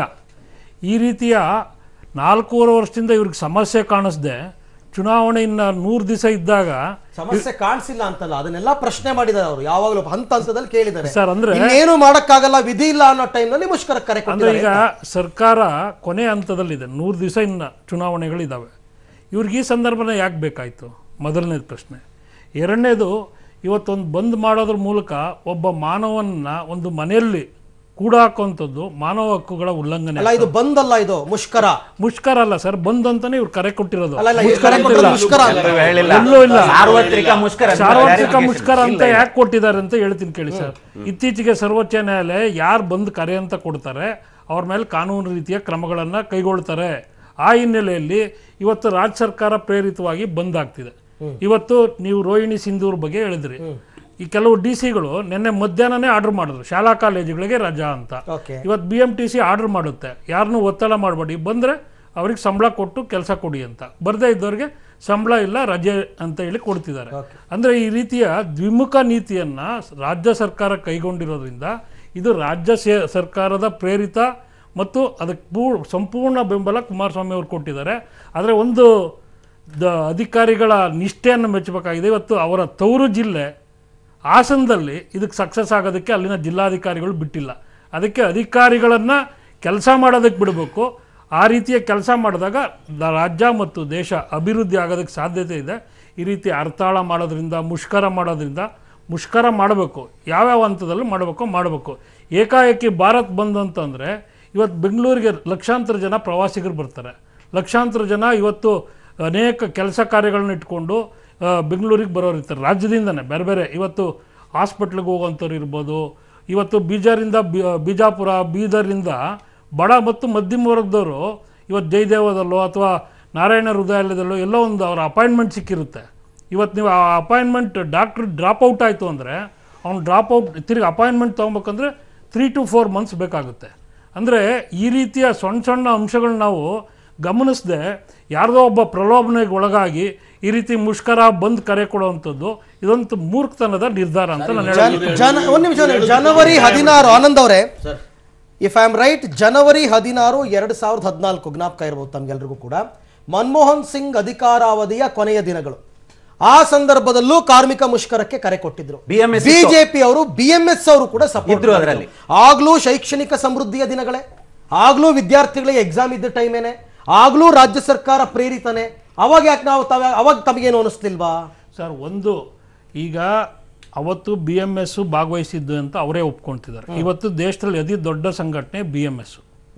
ಇವತ್ತು ಎಲ್ಲ ರಾಜ್ಯಗಳಲ್ಲಿ BMS ಸಂಘಟನೆ ಅಂದರೆ ಸಮರ್ಪಕವಾಗಿ ಕಾರ್ಯನಿರ್ವಹಿಸ್ತಾ ಇದ್ದಾರೆ. ಇವತ್ತು ಇವ್ರು ನಿಜವಾದ ಕಾರ್ಮಿಕರ ಬೇಡಿಕೆಗಳಾಗಿದ್ರೆ ಭಾರತೀಯ ಮಜ್ದೂರ್ ಸಂಘನೂ ಕೂಡ ಇದಕ್ಕೆ ಬೆಂಬಲ ಸೂಚಿಸಬೇಕಾಯ್ತು. ಇವ್ರು ಯಾಕೆ ಪ್ರಯತ್ನ ಮಾಡಲಿಲ್ಲ? ಬಸ್ ಸಿಗದೆ ಗರ್ಭಿಣಿಯೊಬ್ಬರು ಬಸ್ ಸ್ಟ್ಯಾಂಡ್ ಅಲ್ಲೇ ಮಲಗಿದ್ದಾರೆ. ದಾವಣಗೆರೆ ಚಿತ್ರದುರ್ಗದ ಹಿರಿಯೂರು ತಾಲೂಕಿನ ಆದಿವಾಲ ಗ್ರಾಮದ ಗರ್ಭಿಣಿಯೊಬ್ಬರು ಬಸ್ ಸಿಗದೇನೆ ಅವರಿಗೆ ಮೋಸ್ಟ್ಲಿ ಲೇಬರ್ ಪೇನ್ ಸ್ಟಾರ್ಟ್ ಆಗಿದೆ ಅಂತ ಅನ್ಸುತ್ತೆ. ದಾವಣಗೆರೆಯ KSRTC ಬಸ್ ಸ್ಟ್ಯಾಂಡ್ ನಲ್ಲಿ ನಡೆದಿರ್ತಕ್ಕಂಥ ಘಟನೆ. ಅವರು ಹಾಸ್ಪಿಟಲ್ಗೆ ಹೋಗಬೇಕಾಗಿತ್ತು. ಹಾಸ್ಪಿಟಲ್ಗೆ ಹೋಗೋದಕ್ಕೆ ಅವರಿಗೆ ಸರಿಯಾದ ಬಸ್ ಸಂಪರ್ಕ ಸಿಕ್ಕಿಲ್ಲ. ಇಂಥ ಸಂದರ್ಭದಲ್ಲಿ ವಿಧಿ ಇಲ್ಲದೆ ಬಸ್ ಸ್ಟ್ಯಾಂಡ್ ನಲ್ಲೇ ಮಲಗಿದ್ದಾರೆ ಗರ್ಭಿಣಿ ಅಂತಕ್ಕಂಥ ಮಾಹಿತಿ ನಮಗೆ ಲಭ್ಯವಾಗ್ತಾ ಇದೆ. ಬೆಳಗ್ಗೆ ಕೂಡ ಪಾರ್ಶ್ವವಾಯು ಪೀಡಿತರೊಬ್ಬರಿಗೆ ಇದೇ ರೀತಿ ಪ್ರಾಬ್ಲಮ್ ಆದಾಗ ಪಬ್ಲಿಕ್ ಟಿವಿ ವೆಹಿಕಲ್ನಲ್ಲಿ ಅವ್ರನ್ನ ಹಾಸ್ಪಿಟಲ್ಗೆ ನಾವು ರವಾನೆ ಮಾಡಿದ್ವಿ ಗದಗ್ನಲ್ಲಿ. ಸೊ ಇಲ್ಲೂ ಕೂಡ ಅದೇ ರೀತಿ ಸಹಾಯ ಹಸ್ತದ ನಿರೀಕ್ಷೆಯಲ್ಲಿ ಇದ್ದಾರೆ. ಬಟ್ ಸಿಚುಯೇಷನ್ ಸ್ವಲ್ಪ ವರ್ಸನ್ ಆಗ್ತಾ ಇದೆ ಅಂತ ಅನ್ಸುತ್ತೆ. ಪುನೀತ್ ನನ್ನ ಕೊಲಿಗಿ ಬಗ್ಗೆ ಮಾಹಿತಿಯನ್ನು ಕೊಡ್ತಾರೆ. ಪುನೀತ್, ಯಾರಾದರೂ ಸಹಾಯವನ್ನು ಕೊಟ್ಟಿದ್ದಾರಾ ಈಕೆಗೆ? ಆಕೆಯ ಕಂಡೀಷನ್ ಹೇಗಿದೆ? ಆಂಬ್ಯುಲೆನ್ಸ್ಗಳು ಕೂಡ ಬರುವಂತಹ ಸ್ಥಿತಿ ಇಲ್ವಾ? ಖಂಡಿತವಾಗ್ಲೂ ಅರವಿಂದ್, ಏನಂತ ಹೇಳಿದ್ರೆ ಏನು ಭಾರತ್ ಬಂದ್ ಅಂದ್ರೆ ವಿವಿಧ ಬೇಡಿಕೆಗಳನ್ನು ಈಡೇರಿಸುವಂತ ಒತ್ತಾಯಿಸಿ ಏನು ಕಾರ್ಮಿಕ ಸಂಘಟನೆಗಳು ವಿವಿಧ ಸಂಘಟನೆಗಳನ್ನು ಭಾರತ್ ಬಂದ್ಗೆ ಕರೆ ನೀಡಿರುವಂತದ್ದು. ಈ ಹಿನ್ನೆಲೆಯಲ್ಲಿ ಏನು ಬಸ್ಗಳು ಸಹ ಏನು ಇಲ್ಲದೆ ಇರೋದ್ರಿಂದ ಬಹಳಷ್ಟು ತೊಂದರೆಯನ್ನು ಅನುಭವಿಸ್ತಾ ಇದ್ದಾರೆ. ಅದೇ ರೀತಿಯಾಗಿ ಏನು ಒಬ್ಬ ಗರ್ಭಿಣಿ ಮಹಿಳೆ ಏನು ಕಳೆದ ಮೂರು ದಿನಗಳಿಂದಲೂ ಸಹ ಏನು ದಾವಣಗೆರೆ ಜಿಲ್ಲಾಸ್ಪತ್ರೆಯಲ್ಲಿ ಚಿಕಿತ್ಸೆ ಪಡಿತಾ ಇದ್ರು. ಚಿಕಿತ್ಸೆ ಪಡೆದ ನಂತರದಲ್ಲಿ ಇವತ್ತೇನು ಬೆಳಿಗ್ಗೆ 9 ಗಂಟೆಗೆ ಅವರು ಡಿಸ್ಚಾರ್ಜ್ ಆಯ್ತು. ಡಿಸ್ಚಾರ್ಜ್ ಆದ ನಂತರದಲ್ಲಿ ಏನು ಬಸ್ಗಳು KSRTC ಬಸ್ಗಳು ಯಥಾವತ್ತಾಗಿ ಏನು ಸಂಚಾರ ಮಾಡ್ತಾ ಇದ್ವು. ಆದ್ರೆ 9 ಗಂಟೆಗೆ ಏನು ಏಕಾಏಕಿಯಾಗಿ ಬಸ್ಗಳು ಸ್ಟಾಪ್ ಮಾಡಿರೋದ್ರಿಂದ ಬಹಳಷ್ಟು ತೊಂದರೆಯನ್ನು ಅನುಭವಿಸ್ತಾ ಇದ್ದಾರೆ. ಏನು ಖಾಸಗಿ ಬಸ್ಗಳು ಹೋಗ್ಬೇಕಂದ್ರೆ ಫುಲ್ ರಶ್ ಇರೋದ್ರಿಂದ ಆ ಗರ್ಭಿಣಿ ಮಹಿಳೆ ಹೋಗುವಂತಹ ಪರಿಸ್ಥಿತಿ ಇತ್ತು. ಯಾವುದೇ ರೀತಿಯಾದಂತಹ ಒಂದು ದಿಕ್ಕು ತೋಚದ ಸ್ಥಿತಿಯಲ್ಲಿ ಏನು ಗರ್ಭಿಣಿ ಮಹಿಳೆ ಹಾಗೂ ಸಂಬಂಧಿಕರು ಏನು KSRTC ಬಸ್ ಸ್ಟ್ಯಾಂಡ್ ನಲ್ಲಿ ಬೇರೆ ವೆಹಿಕಲ್ ಫೆಸಿಲಿಟೀಸ್ ಏನೂ ಇಲ್ವಾ ಪುನೀತ್? ಯಾವ್ದಾದ್ರು ಕ್ಯಾಬ್ ಆಗ್ಬಹುದು ಅಥವಾ ಮತ್ತೊಂದು, ಅಥವಾ ಯಾರಾದ್ರೂ ಪ್ರೈವೇಟ್ ಪಬ್ಲಿಕ್ ಯಾರಾದ್ರೂ ಹೆಲ್ಪ್ ಮಾಡಿಲ್ವಾ ಅವ್ರಿಗೆ? ಏನು KSRTC ಬಸ್ ಸ್ಟ್ಯಾಂಡ್ ಮಲಗಿರುವಂತಹ ಒಂದು ಸ್ಥಿತಿಯನ್ನು ನೋಡಿದ್ರೆ ಬಹಳಷ್ಟು ಚಿಂತಾಜನಕ ಅಂತಂದು ಹೇಳಬಹುದಾಗಿದೆ. ಯಾಕಂತ ಹೇಳಿದ್ರೆ ಯಾವುದೇ ರೀತಿಯಾದಂತಹ ವೆಹಿಕಲ್ ಸಹ ಅಲ್ಲಿರ್ಲಿಲ್ಲ. ಏನೋ ಅವರು ಏನು ಸಂಬಂಧಿಕರು ಯಾವುದೋ ಒಂದು ಗಾಡಿ ಬಾಡಿಗೆ ಮಾಡ್ಕೊಂಡು ನಾವು ಹೋಗ್ತಾ ಇದೀವಿ ಸರ್, ಏನೋ ಕೂಡಿಟ್ಟಂತಹ ದುಡ್ಡನ್ನೆಲ್ಲ ಗಾಡಿಗೆ ಹಾಕೊಬೇಕಾಗಿದೆ. ಏನು ಇವಾಗ ಬಂದಿರೋದ್ರಿಂದ 7ರಿಂದ 8,000 9,000 ಈ ರೀತಿಯಾಗಿ ಒಂದು ಡಿಮ್ಯಾಂಡ್ ಮಾಡ್ತಾ ಇದ್ದಾರೆ. ಅದರಿಂದಾಗಿ ನಾವು ಅದೇ ಕೊಟ್ಟು ಹೋಗುವಂತ ಪರಿಸ್ಥಿತಿ ಇದೆ. ಭಾರತ್ ಬಂದು ನಮ್ಗೆ ಬಹಳಷ್ಟು ತೊಂದರೆಯನ್ನು ಅನುಭವಿಸ್ತಿದೆ ಅಂತಂದೇ ಹೇಳ್ತಾರೆ Arvind. Okay Puneeth, thank you ತಮ್ಮೆಲ್ಲ ಮಾಹಿತಿಗೆ. ಇವತ್ತು ಬೆಳಗ್ಗೆ 5 ಗಂಟೆಯಿಂದ ನಿರಂತರವಾಗಿ ಪಬ್ಲಿಕ್ ಟಿವಿಯಲ್ಲಿ ನೀವು ಇಡೀ ರಾಜ್ಯದಲ್ಲಿ ಈ ಮುಷ್ಕರದ ಕವರೇಜ್ ಹೇಗಿದೆ ಅಂತಕ್ಕಂಥದ್ದು 30 ಜಿಲ್ಲಾ ಕೇಂದ್ರಗಳಲ್ಲೂ ಕೂಡ ನಮ್ಮ ಪ್ರತಿನಿಧಿಗಳು ಬೆಳಗ್ಗೆ 5 ಗಂಟೆಯಿಂದಲೇ ಕೂಡ ಆ ಜಿಲ್ಲೆಗಳ ಸ್ಥಿತಿಗತಿಗಳು ಹೇಗಿದೆ ಅನ್ನೋದ್ರ ಬಗ್ಗೆ ಮಾಹಿತಿಯನ್ನು ಕೊಡ್ತಾ ಇದ್ರು. ಎಲ್ಲರೂ ಕೂಡ ಇದ್ದಾರೆ, ಲೈವ್ ಅಲ್ಲಿ ಇದ್ದಾರೆ, ನೋಡ್ತಾ ಇದ್ದೀರಾ ನೀವೀಗ ದೃಶ್ಯಗಳನ್ನ. ಮೈಸೂರಿನಿಂದ KP ನಾಗರಾಜ್ ಆಗಿರ್ಬೋದು, ಬೆಂಗಳೂರಿನ ನನ್ನ ಸಹೋದ್ಯೋಗಿಗಳು ಕೆಲವರೆಲ್ಲರೂ ಕೂಡ ಬೆಂಗಳೂರಿನ ಬೇರೆ ಬೇರೆ ಭಾಗಗಳಿಂದ ಲೈಕ್ KR ಮಾರ್ಕೆಟ್ ಆಗಿರ್ಬೋದು, ಮೆಜೆಸ್ಟಿಕ್ ಆಗಿರ್ಬೋದು, ಯಶವಂತಪುರ, ಶಿವಾಜಿನಗರ, ಹೀಗೆ ಬೇರೆ ಬೇರೆ ಭಾಗದಿಂದ ಲೈವ್ ಅಲ್ಲಿ ಮಾಹಿತಿಯನ್ನು ಕೊಡ್ತಾ ಹೋದ್ರು. ಇನ್ನು ದಾವಣಗೆರೆ, ಉಡುಪಿ, ಶಿವಮೊಗ್ಗ, ಧಾರವಾಡ, ಹುಬ್ಬಳ್ಳಿ, ಬಾಗಲಕೋಟೆ, ಕಲಬುರಗಿ, ಬೀದರ್, ಹೀಗೆ ಪ್ರತಿಯೊಂದು ಜಿಲ್ಲೆಗಳ ಪ್ರತಿನಿಧಿಗಳು ಅಂದರೆ ನಮ್ಮ ರಿಪೋರ್ಟರ್ಸ್ ಬೆಳಗ್ಗೆಯಿಂದ ಮಾಹಿತಿಯನ್ನು ಕೊಡ್ತಾ ಇದ್ದಾರೆ. ಆ ಜಿಲ್ಲೆಗಳಲ್ಲಿ ಏನು ವಿಶೇಷತೆ ಇವತ್ತಿನ ಮುಷ್ಕರಕ್ಕೆ ಬೆಂಬಲ ಇದೆಯಾ, ಮುಷ್ಕರಕ್ಕೆ ಬೆಂಬಲ ಇಲ್ವಾ ಅಂತಕ್ಕಂಥದ್ರ ಬಗ್ಗೆ ಕೂಡ ಮಾಹಿತಿ. ಕೆಲವೊಂದು ಕಡೆ ಗೊಂದಲಮಯ ಆದಂತಹ ವಾತಾವರಣ ನಿರ್ಮಾಣ ಆಗಿತ್ತು, ಲೈಕ್ ಹಾಸನ, ಅದನ್ನು ಕೂಡ ನಿಮ್ಮ ಮುಂದೆ ಇರತಕ್ಕಂಥ ಪ್ರಯತ್ನವನ್ನು, ಆಯಾ ಕ್ಷಣದ ಮಾಹಿತಿಯನ್ನು ನಿಮಗೆ ಕೊಡ್ತಕ್ಕಂಥ ಪ್ರಯತ್ನವನ್ನು ನಾವು ಮಾಡ್ತಾ ಇದ್ವಿ. ಇದರ ಜೊತೆಗೆ ಚರ್ಚೆಯನ್ನು ನಾನು ಮುಂದುವರಿಸ್ತೀನಿ. ಎಸ್, ಆನಂದ್ ಅವರು ಆಡಿದ ಮಾತಿಗೆ ನಾನು ಫಸ್ಟ್ ರಿಯಾಕ್ಷನ್ ನಾಗರಾಜ್ ಯಾದವ್ ಇಂದ ತಗೊಂಡ್ಬಿಡ್ತೀನಿ ಸರ್. 2 ಮಾತಾಡಿದ್ರು ಅವರು. 1 ನಿಮಿಷ, 2 ಮಾತಾಡಿದ್ರು. ಒಂದು ರಾಜ್ಯ ಸರ್ಕಾರ ಪ್ರೇರಿತ, ಮತ್ತೊಂದು ಮಾತನ್ನು ಕೂಡ ಆಡಿದ್ರು, ಇದು ಮೋದಿ ಅವರ ವಿರುದ್ಧ ನಡೀತಾ ಇರತಕ್ಕಂಥ ಕುತಂತ್ರ. ಸೊ ಇದ್ರ ಬಗ್ಗೆ ತಮ್ಮ ರಿಯಾಕ್ಷನ್? ಬೇರೆ ಏನು ಎಕ್ಸ್ಪೆಕ್ಟ್ ಮಾಡ್ಲಿಕ್ಕಾಗ್ತದೆ ಬಿಜೆಪಿಯಿಂದ? ಹಾಗಾದ್ರೆ ನಿಮ್ಮಿಂದನೂ ಅದೇ ಎಕ್ಸ್ಪೆಕ್ಟ್ ಮಾಡಬಹುದು. ಫೇಸ್ ಸೇವಿಂಗ್ ಹೇಳಿಕೆಗಳನ್ನ ಕೊಟ್ಟಿರ್ಬೋದು. ನಾನು ವಾಸ್ತವಾಂಶ ಹೇಳಬೇಕಾದ್ರೆ ತಾವು ಮಾತಾಡುವಾಗ ಪಬ್ಲಿಕ್ ಇಂಟ್ರೆಸ್ಟ್ ಇಂದ ಒಂದು ಮಾತು ಹೇಳಿದ್ರಿ, ಸ್ಟೂಡೆಂಟ್ಸ್ಗೆ ಎಷ್ಟೊಂದು ತೊಂದರೆ ಆಗ್ತದೆ ಹಾಸನದಲ್ಲಿ ಅಂತಕ್ಕಂಥ. ನಾನು ಹೇಳ್ತಾ ಇಕ್ಕಂದು ಒಬ್ಬ ಜಿಲ್ಲಾಧಿಕಾರಿ ಅಂದರೆ ಆ ಇಡೀ ಜಿಲ್ಲೆಗೆ ಅವರು ಒಂದು ವರಿಷ್ಠ ಅಧಿಕಾರಿ, ನ್ಯಾಯಾಧೀಶರ ಸ್ಥಾನದಲ್ಲಿ ಕೂತಿರ್ತಕ್ಕಂಥವರು ಮುಂದಾಲೋಚನಾ ಕ್ರಮಗಳನ್ನು ಕೈಗೊಳ್ಳಬೇಕಾಗ್ತದೆ. ರಾಜಕೀಯ ಪ್ರೇರಿತ ಕ್ರಮಗಳನ್ನು ಕೈಗೊಂಡ್ರೆ ನಾವು ಒಪ್ಕೊಳ್ಳಿಕ್ಕೆ ಸಾಧ್ಯ ಇಲ್ಲ. ಮುಂದಾಲೋಚನಾ ಕ್ರಮಗಳನ್ನು ಮಾಡಲಿಲ್ಲ. ಕ್ರಮ ತಗೊಳ್ಳಿ ಸರ್, ಕ್ರಮ ತಗೊಳ್ಳಿ. ಇವ್ರದೇ ಸರ್ಕಾರ ಅಲ್ವಾ?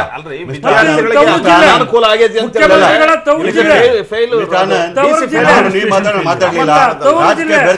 ತಾಳ್ಮೆ ಇರಲಿ,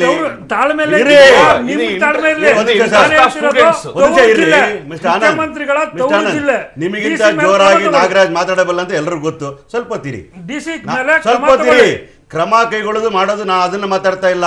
ಮುಂದಾಲೋಚನಾ ಕ್ರಮಗಳನ್ನು ಮಾಡಬೇಕು, ಸಾರ್ವಜನಿಕರಿಗೆ ತೊಂದರೆ ಆಗಬಾರ್ದು ಅನ್ನೋ ದೃಷ್ಟಿಕೋನದಿಂದ ಇವತ್ತು ದಿವಸ ಪಬ್ಲಿಕ್ ಟಿವಿ ಡಿಬೇಟ್ ಮಾಡ್ತಾ ಇರ್ತಕ್ಕಂಥ ಒಬ್ಬ ಗರ್ಭಿಣಿ ಮೇಲೆ ಮಾತಾಡ್ತಿರಲ್ಲ, ನಿಮ್ಗೇನು ಬೇರೆ ಇಂಟ್ರೆಸ್ಟ್ ಇದೆ? ರಾಜಕೀಯ ಇಂಟ್ರೆಸ್ಟು, ಸಾರ್ವಜನಿಕ ಹಿತದೃಷ್ಟಿ ಒಂದು ಬಿಟ್ಟರೆ ಬೇರೆ ಏನಿರಲ್ಲ. ಅದನ್ನ ರಾಜಕೀಯ ದೃಷ್ಟಿಯಿಂದ ನೋಡೋದು ಬೇಡ. ನಾನು ಪಬ್ಲಿಕ್ ದೃಷ್ಟಿಯಿಂದ ನೋಡ್ತಾ ಇದ್ದೀನಿ. ಸಾರ್ವಜನಿಕರಿಗೆ ತೊಂದರೆ ಆಗ್ತದೆ, ಸ್ಟೂಡೆಂಟ್ಗೆ ತೊಂದರೆ. ಜಿಲ್ಲಾಧಿಕಾರಿ ಮಾಡಿ ತಪ್ಪು ಅಲ್ವಾ? ಅದು ಸರಿಯಾದ ಕ್ರಮ ಅಲ್ಲ. ಅಲ್ಲ, ಜಿಲ್ಲಾಧಿಕಾರಿ ತಗೊಂಡ್ರ ನಿರ್ಧಾರ ಸರಿ ಅಲ್ಲ. ನನಗೆ ಅಷ್ಟೇ ಬೇಕಾಗಿದ್ದು, ಅಷ್ಟೇ ವಿಚಾರ. ಇನ್ನೊಂದು ಹೇಳ್ತೀನಿ ಕೇಳಿ ಸರ್, ಒಂದ್ ನಿಮಿಷ. ಅವ್ರು ಹೇಳ್ತಾ ಇದ್ರಲ್ಲ 100 ದಿನ ಇರಬೇಕಾದ್ರೆ ಯಾಕೆ ಮಾಡಿದ್ರು ಅಂತ. 100 ದಿನ ಇರ್ರಿ, ಒಂದ್ ನಿಮಿಷ ರೀ. 100 ದಿನ ಇರಬೇಕಾದ್ರೆ ಮೀಸಲಾತಿ ಬಗ್ಗೆ ಯಾಕೆ ಮಾತಾಡ್ತೀರಿ? 4 ವರ್ಷಗಳ ಏನ್ ಮಾಡಿದ್ರೆ ಕಡ್ಲೆಕಾಯಿ ತಿಂತ ಇದ್ರ ನೀವು? ಎಲೆಕ್ಷನ್ ಚುನಾವಣೆ ಹತ್ರ ಬಂದಾಗ ಮೇಲ್ವರ್ಗದ ಮೀಸಲಾತಿ ಬಗ್ಗೆ ಮಾತಾಡ್ತೀರಿ. ಅರ್ಥ ಆಗ್ತದೆ ನಿಮ್ಗೆ? ಅದಕ್ಕೆ ನಾನು ಹೇಳಿದ್ದು ನಿಮ್ಮಿಬ್ಬರಿಗೂ ಒಂದೇ ನಾಣ್ಯದ ಎರಡು ಮುಖಗಳು. ಎಲ್ಲರೂ ಕೂಡ ಈಗ ಬೆಂಕಿ ಬಿದ್ದ ಮನೆಯಲ್ಲಿ ಗಳ ಹಿರಿಯ ಕೆಲಸ ಮಾಡ್ತಕ್ಕಂಥದ್ದು. ನಾವು ಅದನ್ನು ಹೊರತುಪಡಿಸಬಹುದು. ನಾಗರಾಜ್ ಪ್ಲೀಸ್, ನಾಗರಾಜ್ ಅವರೇ, ನಾವು ರಾಜಕೀಯ ವಿಚಾರ ಬಂದಾಗ ಸರ್, ಸೆಪ್ಟೆಂಬರ್ ತಿಂಗಳ ಸಮಾವೇಶ ನಡೀತದೆ. ಸೆಪ್ಟೆಂಬರ್ ತಿಂಗಳಂದು ಕಾರ್ಮಿಕ ಸಂಘಟನೆಗಳ ಸಮಾವೇಶ ನಡೀತದೆ. ಅವತ್ತೇ ತೀರ್ಮಾನ ಮಾಡ್ತಾರೆ ಹೋರಾಟ ಮಾಡಬೇಕು ಅಂತೇಳಿ. ಕೇಂದ್ರ ಸರ್ಕಾರ ಅವರೆಲ್ಲ ಕರೆದು ಯಾಕ್ರಿ ಮಾತಾಡ್ಲಿಲ್ಲ? ಸಾರ್ವಜನಿಕರು ಇಷ್ಟೊಂದು ರಾಜ್ಯ ಸರ್ಕಾರದ ಮೇಲೆ, ವಿರೋಧ ಪಕ್ಷಗಳ ಮೇಲೆ ನೀವು ಇರ್ತಕ್ಕಂಥ ಗೋಬೆ ಕೊಡ್ತಕ್ಕ ಕೆಲಸ ಮಾಡ್ತಾರೆ. ನಿಮ್ಮ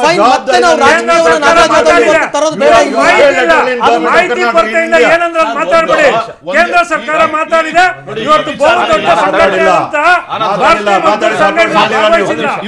ನೀವು ಮಾಹಿತಿ ಕೊರತೆಯಿಂದ ಮಾತಾಡಬೇಡಿ. ಮಾತಾಡಲಿಲ್ಲ, ಸಾರ್ಟ್ ಔಟ್ ಮಾಡಲಿಲ್ಲ.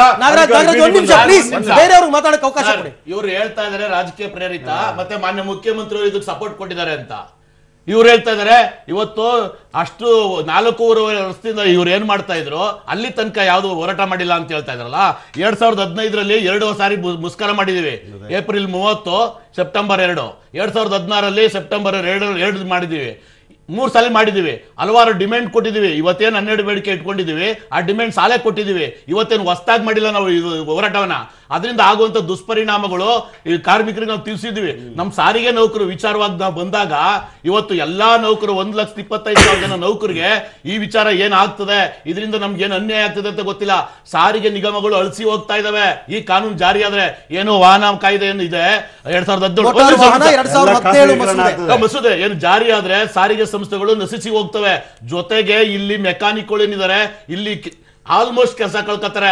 ಇವ್ರ ಹಿಂದೆ ಮೋದಿ ಸರ್ಕಾರ ಏನ್ ಹೇಳ್ತು, 1 ಕೋಟಿ ಜನಸಂಖ್ಯೆಗೆ ನಾವು ಉದ್ಯೋಗ ಕೊಡ್ತೀವಿ,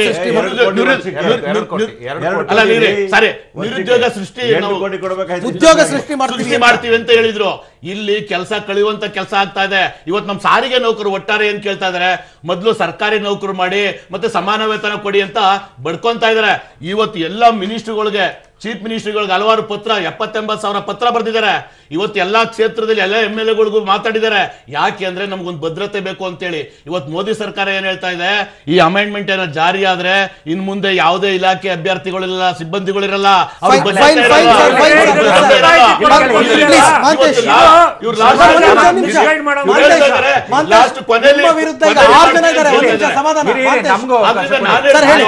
ರಾಜಕೀಯ ಪ್ರೇರಿತ ಅಲ್ಲ ಇದು. ಮಾತಾಡಿ ಪ್ಲೀಸ್. ನೋಡಿ, ಇಲ್ಲಿ ಈ ಮುಷ್ಕರದ ಬಗ್ಗೆ ಸರ್ಕಾರಕ್ಕೆ ಗೊತ್ತೇ ಇರಲಿಲ್ಲ. ಈಗ ಏನೋ ಇಲೆಕ್ಷನ್ ಟೈಮಲ್ಲಿ ಮಾಡ್ತೀನಿ ಅಂದಾಗ ಇವ್ರು ಆನ್ಸರ್ ಹೇಳಿದರು. ಅವರು ಹೇಳಿದರು, ನಾಗರಾಜ್ ಅವರು ಹೇಳಿದರು, ಸೆಪ್ಟೆಂಬರಲ್ಲೇ ಆಗಿದೆ, ರಾಜ್ಯ ಸಮಾವೇಶಗಳಾಗಿವೆ, ಎಲ್ಲರೂ ನೋಟಿಸ್ಗಳನ್ನು ಕೊಟ್ಟಿದ್ದಾರೆ. ಕಾರ್ಪೊರೇಟ್ಗಳನ್ನು ತಬ್ಕೊಳ್ಳೋದಕ್ಕಿರುವಂಥ ಪ್ರೀತಿ ಇದು ಕಾರ್ಮಿಕರ ವಿಷಯದಲ್ಲಿ ಇಲ್ಲ. ಈ ದೇಶದ ಸಂಪತ್ತು ಸೃಷ್ಟಿ ಮಾಡೋದು ಕಾರ್ಮಿಕರು. ಆಯಿತು, ಒಪ್ತೀನಿ. ಇನ್ನೊಂದು BMS ವಿಷಯಕ್ಕೆ ಬರ್ತೀನಿ. ಈ ಎಲ್ಲ ಇಶ್ಯೂಗಳಲ್ಲಿ ಹಲವಾರು ಇಶ್ಯೂಗಳು ಸಾಲ್ವ್ ಆಗಿಲ್ಲ. ಯಾವುದೇ ಸರ್ಕಾರ ಇರಲಿ, ಹಿಂದಿನ ಸರ್ಕಾರನು UPA ಸರ್ಕಾರದ ವಿರುದ್ಧನೂ INTUC ಸೇರಿ BMS ಸೇರಿ ನಾವೆಲ್ಲ ಮಾಡಿದ್ದೀವಿ. ಆದರೆ ಅಲ್ಲಿಗೆ ಬಿಟ್ಬಿಡ್ಬೇಕಾದನ್ನು ಅದರ ಮುಂದುವರೆದ ಭಾಗವಾಗಿ ಮುಷ್ಕರಗಳನ್ನು ನಡೆಸ್ತಾ ಬಂದಿದ್ದೀವಿ. ಇವತ್ತು BMS ಇಲ್ಲದೆ ಇರ್ಬೋದು, ಆದರೆ ಪ್ರತಿಯೊಂದು ಸೆಕ್ಟರಲ್ಲಿ, ನಾನು ಬ್ಯಾಂಕಿಂಗ್ ಸೆಕ್ಟರಿಂದ ಬಂದಿದ್ದೀನಿ, ಅಲ್ಲಿ ಕೆಲವು ಇಶ್ಯೂಗಳಿವೆ. ನಾವು ನಿರಂತರವಾಗಿ ಅದರ ಬಗ್ಗೆ ಹೋರಾಟ ಮಾಡ್ತಾ ಇದ್ದೀವಿ. ಅದು ಸ್ವಾರ್ಥಕ್ಕೋಸ್ಕರ ಅಲ್ಲ. BMS ಸಂಘಟನೆಯ ಅದ್ರ ಜೊತೆಗೆ ಸೇರಿ ಅವರು ಮುಷ್ಕರ ಮಾಡಿದ್ದಾರೆ.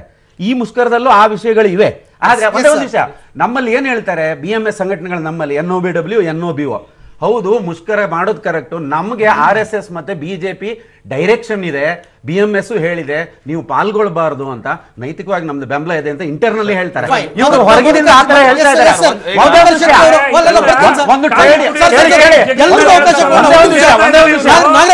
ಮಧುಕರ್ ಶೆಟ್ಟಿ ಅವರ ವರ್ಷನ್ ಏನು ಅಂತ ಕೇಳ್ಬೋದು, ಅವ್ರು ಅವಾಗಿಂದ ಕೇಳ್ತಾ ಇದ್ದಾರೆ. Yes sir. ಈಗ ಸುಮಾರು 22 ಕೋಟಿಗಿಂತೂ ಹೆಚ್ಚು ಕಾರ್ಮಿಕರು ನಮ್ಮಲ್ಲಿದ್ದಾರೆ. ಇವತ್ತು ಅವರು ಕಾರ್ಮಿಕ ಸಂಘಟನೆಯವರು ಒಂದು ಮುಷ್ಕರವನ್ನು ಕರೆದಿದ್ದಾರೆ. ಅದರ ಬಗ್ಗೆ ನಾವು ಡಿಬೇಟನ್ನು ಮಾಡಬೇಕು. ಅವರಿಗೆ ನ್ಯಾಯವನ್ನು ಯಾವ ರೀತಿಯಲ್ಲಿ ಅವರ ಬೇಡಿಕೆಗಳಿಗೆ ನಾವು ಸ್ಪಂದನೆಯನ್ನು ಮಾಡಲಿಕ್ಕೆ ಸಾಧ್ಯವಿದೆ ಅನ್ನೋದನ್ನು ಒಬ್ಬ ಸಾಮಾನ್ಯ ಪ್ರಜೆಯಾಗಿ ನಾವು ಮಾಡಬೇಕಾಗುತ್ತೆ. ಅದು ಬಿಟ್ಟು ರಾಜಕೀಯ ದುರುದ್ದೇಶದಿಂದ ನಾವಿಲ್ಲಿ ಡಿಬೇಟ್ ಮಾಡಿದರೆ ಖಂಡಿತವಾಗಿಯೂ ಅದಕ್ಕೆ ಅರ್ಥ ಇರೋದಿಲ್ಲ ಅಂತ ನಾನು ತಿಳ್ಕೊಳ್ತೀನಿ. ಹಾಗೆಯೇ ನಾವು ಹೋಟ್ಲ್ ಇಂಡಸ್ಟ್ರಿ ಅವರು, ತಾವು ಕೂಡ ಅವಾಗ ಒಂದು ಮಾತಾಡಿದಿರಿ, ಸಡನ್ ಆಗಿ ನೀವು ಮುಷ್ಕರ ಕರೆದ್ರೆ ಹೋಟೆಲ್ ಅವರು ಸಪೋರ್ಟ್ ಮಾಡ್ತೀವಿ ಅಂತೇಳಿ. ಬಹುಶಃ ಹೋಟೆಲ್ ಉದ್ಯಮಿಗಳಿಗೆ ಯಾವುದಾದ್ರೂ ತೊಂದರೆ ಆದ ಸಂದರ್ಭದಲ್ಲಿ ಮಾತ್ರ, ಕನಿಷ್ಠ ಸಂದರ್ಭದಲ್ಲಿ ನಾವು ಅವರಿಗೆ ಸಪೋರ್ಟ್ ಮಾಡಿದ್ದಿದೆ. ಅದು ಬಿಟ್ಟು ನಮ್ಮ ಹೋಟೆಲ್ ಉದ್ಯಮ ಇದ್ದರೆ ಅದು ಜಾತ್ಯತೀತ. ನಮ್ಮಲ್ಲಿ ಯಾವುದೇ ಜಾತಿಯವರು ಇದ್ದರೂ ಕೂಡ ಅವ್ರನ್ನ ನಾವು ಕೆಲಸಕ್ಕೆ ಸೇರಿಸ್ಕೊಳ್ತೀವಿ. ಹಾಗೆ ಗ್ರಾಹಕರು ಕೂಡ ಜಾತ್ಯತೀತರಾಗಿ ನಮಗೆ ಬಂದಿರ್ತಾರೆ. ನಮಗೆ ಯಾವುದೇ ಪಕ್ಷವಿಲ್ಲ, ನಾವು ಯಾವುದೇ ಬೆಂಬಲವಾಗಿ ಅವರಿಗೆ ಸಪೋರ್ಟ್ ಮಾಡಬೇಕು, ಇವರಿಗೆ ಮಾಡಬೇಕು ಅಂತ ನಾವು ಮಾಡೋದಿಲ್ಲ. ಸೊ ಹಾಗಾಗಿ ಬೇಡಿಕೆಗಳಲ್ಲಿ ತಾವಿಟ್ಟಿರ್ತಕ್ಕಂಥ 12 ಬೇಡಿಕೆಗಳಲ್ಲಿ ಕಾರ್ಪೊರೇಟ್ ವಲಯದ ಸಿಬ್ಬಂದಿಗಳ ಭವಿಷ್ಯವೂ ಕೂಡ ನಿರ್ಧಾರವಾಗಿದೆ. ಬಟ್ ಬೆಂಗಳೂರಿನ ಎಲ್ಲೂ ಕೂಡ ಕಾರ್ಪೊರೇಟ್ ವಲಯದಲ್ಲಿ ಇವತ್ತು ಮುಷ್ಕರ ಇಲ್ಲ. ಎಲ್ಲಾ ಕಡೆನೂ ಕೂಡ ಮುಷ್ಕರ ಮಾಡ್ತಾ ಇದ್ದಾರೆ. ಈಗ ನಾನು ದಯಮಾಡಿ ನನಗೊಂದು ಅವಕಾಶ ಕೊಟ್ಟಿರೋದನ್ನು ಸ್ವಲ್ಪ ವಿವರವಾಗಿ ಮಾತಾಡ್ಲಿಕ್ಕೆ ಬಯಸ್ತೀನಿ. ನಂಬರ್ 1 ಏನಂತ ಹೇಳಿದ್ರೆ, 2016ನೇ ಇಸ್ವಿಯ ಸೆಪ್ಟೆಂಬರ್ 2ನೇ ತಾರೀಕು ಇದೇ ಥರದಲ್ಲಿ 18 ಕೋಟಿ ಜನ ಮುಷ್ಕರ ಮಾಡಿದರು. ಆವಾಗ ಇದೇ ಮೋದಿಯವರ ಸರ್ಕಾರ 5 ಜನ ಸಚಿವರ ಒಂದು ಕಮಿಟಿಯನ್ನು ನೇಮಕ ಮಾಡಿದೆ. ಈ ಕಾರ್ಮಿಕರ ಬೇಡಿಕೆಗಳನ್ನು ಚರ್ಚೆ ಮಾಡೋದಕ್ಕೆ 5 ಜನ ಸಚಿವರ ಕಮಿಟಿಯನ್ನು ನೇಮಕ ಮಾಡಿದೆ. ಇಲ್ಲಿ ತನಕ ಆ ಸಚಿವರ ಕಮಿಟಿ ಸೇರಿಲ್ಲ, ಆ ಒಂದು ಮಾತುಕತೆಯನ್ನು ಕೂಡ ನಡೆಸಿಲ್ಲ. ನಂಬರ್ 1. ಎರಡನೇ ಪ್ರಶ್ನೆ ಇರ್ತಕ್ಕಂಥದ್ದು, ನಮ್ಮ ಗೆಳೆಯರು ಹಿರಿಯ ಸ್ನೇಹಿತರು ಹೇಳಿದ್ದಕ್ಕೆ ನನಗೆ ನಗು ಬರ್ತಾ ಇದೆ. ಮಾನವ ಹಕ್ಕುಗಳ ಬಗ್ಗೆ ಮಾತಾಡಿದರು. ಈ ದೇಶದಲ್ಲಿ ಇವತ್ತು ಮುಷ್ಕರ ಮಾಡುವಂಥ 22 ಕೋಟಿಯಲ್ಲಿ 18ರಿಂದ 22 ಕೋಟಿ ಜನಕ್ಕೆ ಮಾನವ ಹಕ್ಕುಗಳನ್ನು ಉಲ್ಲಂಘನೆ ಮಾಡ್ತಾ ಇದ್ದಾರೆ. ಕನಿಷ್ಠ ವೇತನ ಕೊಡ್ತಾ ಇಲ್ಲ. ಸಾಮಾಜಿಕ ದಯಮಾಡಿ ಒಂದು ನಿಮಿಷ ನಾನು ಮಾತಾಡ್ತಾ ಇದ್ದೇನೆ. ಒಂದು ನಿಮಿಷ ತಡ್ರಿ.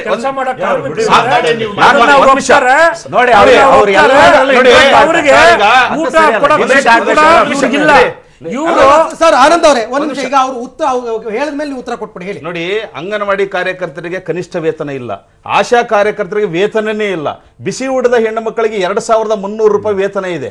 ಅಮಾಲಿ ಕಾರ್ಮಿಕರು, ಬೇರೆ ಬೇರೆ ಅಸಂಘಟಿತ ವಲಯದ ಕಾರ್ಮಿಕರು, ಇವತ್ತೇನು ಆಟೋ ಚಾಲಕರು ಇದ್ದಾರೆ, ಅವರಿಗೆ ಯಾವ ದುಡಿಮೆ ಬಿಟ್ಟು ನೀವು ಅಂಗನವಾಡಿ ವಿಚಾರ ತೆಗೆದಿದ್ದಕ್ಕೆ ಒಂದು ಪ್ರಶ್ನೆ ಹೇಳ್ತೀನಿ. ಆಶಾ ಕಾರ್ಯಕರ್ತರು ಬೆಂಗಳೂರಿನ ಫ್ರೀಡಂ ಪಾರ್ಕ್ ನಲ್ಲಿ ಪ್ರೊಟೆಸ್ಟ್ ಮಾಡಿದ್ರು. ಹೌದು, ಏನಾಯ್ತು? What is the result? ಅಲ್ಲ 2000 ರೂಪಾಯಿ ವೇತನ ಹೆಚ್ಚಳ ಆಯ್ತಲ್ಲ. ನೀವು ಪ್ರೊಟೆಸ್ಟ್ ಮಾಡಿದ್ದು ಕೇಂದ್ರ ಮತ್ತು ರಾಜ್ಯ ಸರ್ಕಾರದವ್ರು ಇಬ್ರು ಮಾಡಬೇಕು ಅಂತ. ಹೌದಲ್ವಾ? ಎರಡೂ ಕಡೆಯಿಂದ ಆಗಬೇಕು. ರಿಸಲ್ಟ್ ಏನಾಯ್ತು? ರಾಜ್ಯ ಸರ್ಕಾರ ಮಾತ್ರ ಹೆಚ್ಚಳ ಮಾಡ್ತು. ಕೇಂದ್ರ ಸರ್ಕಾರ ಸೆಪ್ಟೆಂಬರ್ 5ನೇ ತಾರೀಕಿಗೂ ನಾವು ಡೆಲ್ಲಿಯಲ್ಲಿ ಹೋರಾಟ ಮಾಡಿದ್ವಿ. ಅವ್ರು ಇದ್ರ ಬಗ್ಗೆ ಏನು ಯಾವುದೇ ರೀತಿ ಕ್ರಮವನ್ನ ತಗೊಂಡಿದ್ದಿಲ್ಲ. ಒಂದು. ಈಗ ಆಮೇಲೆ ಎರಡನೇ ಪ್ರಶ್ನೆ ಇರುವಂತದ್ದು, ಈಗ ಬಂದ್ ಬಗ್ಗೆ ಹೇಳಿದ್ರು, ಮಾನವ ಹಕ್ಕುಗಳ ಬಗ್ಗೆ ಹೇಳಿದ್ರು. 2012 ಮೇ 31ನೇ ತಾರೀಕು NDA ಅವರು ಭಾರತ್ ಬಂದ್ ಕರೆ ಕೊಟ್ಟಿದ್ರು. 2012 ಸೆಪ್ಟೆಂಬರ್ 15ನೇ ತಾರೀಕು ಭಾರತ್ ಬಂದ್ ಕರೆ ಕೊಟ್ಟಿದ್ರು. ಅವಾಗ ಪಾಪ ರೋಗಿಗಳ ಬಗ್ಗೆ ಅಥವಾ ವಿದ್ಯಾರ್ಥಿಗಳ ಬಗ್ಗೆ ಅಥವಾ ಬಡವರ ಬಗ್ಗೆ ಅವರಿಗೆ ಪಾಪ ಕನಿಕರ ಇರಲಿಲ್ಲ ಅಲ್ವಾ? 11 ಗಂಟೆಯ ಸಮಯ ಆಗ್ತಾ ಬಂತು. ಜಿಲ್ಲಾ ಕೇಂದ್ರಗಳಲ್ಲಿ ಸಂಘಟನೆಯವರು ಯಾರ್ಯಾರು ಮುಷ್ಕರಕ್ಕೆ ಬೆಂಬಲವನ್ನು ಕೊಟ್ಟಿದ್ದಾರೆ ಅಥವಾ ಮುಷ್ಕರಕ್ಕೆ ಕರೆ ಕೊಟ್ಟಿದ್ದಾರೆ, ಆ ಸಂಘಟನೆಯವರು ಒಂದು ರೀತಿಯಲ್ಲಿ ಪ್ರೊಟೆಸ್ಟ್ ಅನ್ನು ಆರಂಭ ಮಾಡಿದ್ದಾರೆ, ಪ್ರತಿಭಟನೆಯನ್ನು ಆರಂಭ ಮಾಡಿದ್ದಾರೆ ಅಂತಕ್ಕಂಥ ಮಾಹಿತಿ ಬರ್ತಾ ಇದೆ. ಕೆಲವು ಸಂಘಟನೆಯವರು ರಸ್ತೆ ಉದ್ದಕ್ಕೂ ಕೂಡ ಕೇಂದ್ರ ಸರ್ಕಾರದ ವಿರೋಧಿ ಧೋರಣೆಗಳ ಬಗ್ಗೆ ಘೋಷಣೆಗಳನ್ನು ಕೂಗ್ತಾ ಜಿಲ್ಲಾಧಿಕಾರಿಗಳಿಗೆ ಮನವಿಯನ್ನು ಕೊಡುವಂತಹ ಕೆಲಸವನ್ನು ಹಮ್ಮಿಕೊಂಡಿದ್ದಾರೆ. ಕೆಲವು ಕಡೆ ಬೈಕ್ ರ್ಯಾಲಿಗಳು ನಡೀತಾ ಇದೆ. ಹೀಗೆ ಹಲವಾರು ಜಿಲ್ಲಾ ಕೇಂದ್ರಗಳಲ್ಲಿ ಮುಷ್ಕರಕ್ಕೆ ಬೆಂಬಲವನ್ನು ಕೋರಿರ್ತಕ್ಕಂಥವ್ರು ಅಥವಾ ಬೆಂಬಲವನ್ನು ಕೊಟ್ಟಿರ್ತಕ್ಕಂಥ ಸಂಘಟನೆಯವರೆಲ್ಲರೂ ಕೂಡ ಇವತ್ತು ಪ್ರತಿಭಟನೆಯಲ್ಲಿ ತೊಡಗ್ತಾ ಇದ್ದಾರೆ. ಇನ್ನು ಬೆಂಗಳೂರಿನ ವಿಚಾರಕ್ಕೆ ಬರೋದಾದರೆ, ಮಾಲ್ಗಳು ಓಪನ್ ಆಗುತ್ತವೆ ಅಂತ ನಾವು ಹೇಳಿದ್ವಿ, ಬಟ್ ಪೊಲೀಸ್ ಪ್ರೊಟೆಕ್ಷನ್ ಕೊಟ್ಟಿದ್ದಾರೆ. ಈಗ ನೀವು ನೋಡ್ತಾ ಇರ್ತಕ್ಕಂಥದ್ದು ಬೆಂಗಳೂರಿನ ಮಂತ್ರಿ ಮಾಲ್ ಓಪನ್ ಆಗಿದೆ. ಕೆಲವರೆಲ್ಲರೂ ಕೂಡ ಈಗ ಹೋಗ್ತಾ ಇದ್ದಾರೆ ಮಂತ್ರಿ ಮಾಲ್ಗೆ ಅಂತಕ್ಕಂಥದ್ದು ಕೂಡ. ನನ್ನ ಕೊಲೀಗ್ ನಂದಿನಿಯಿಂದ ಮತ್ತಷ್ಟು ಮಾಹಿತಿಯನ್ನು ಪಡ್ಕೊಂಬೋಣ ಮಂತ್ರಿ ಮಾಲ್ನಿಂದ. ನಂದಿನಿ, ಮಾಲ್ ಏನೋ ಓಪನ್ ಆಗಿದೆ, ಬಟ್ ಜನ ಬರ್ತಾರಾ ಅಂತ ಪ್ರಶ್ನೆ. ಯಾಕೆಂದರೆ ಮಾಲ್ಗಳಲ್ಲಿ ಈಗ ಮಂತ್ರಿನಲ್ಲಿ ಥಿಯೇಟರ್ ಕೂಡ ಇದೆ, ಸಿನಿಮಾ ಚಿತ್ರ ಪ್ರದರ್ಶನ ಇರುತ್ತೆ, ಜನಗಳು ಬರ್ತಾರಾ?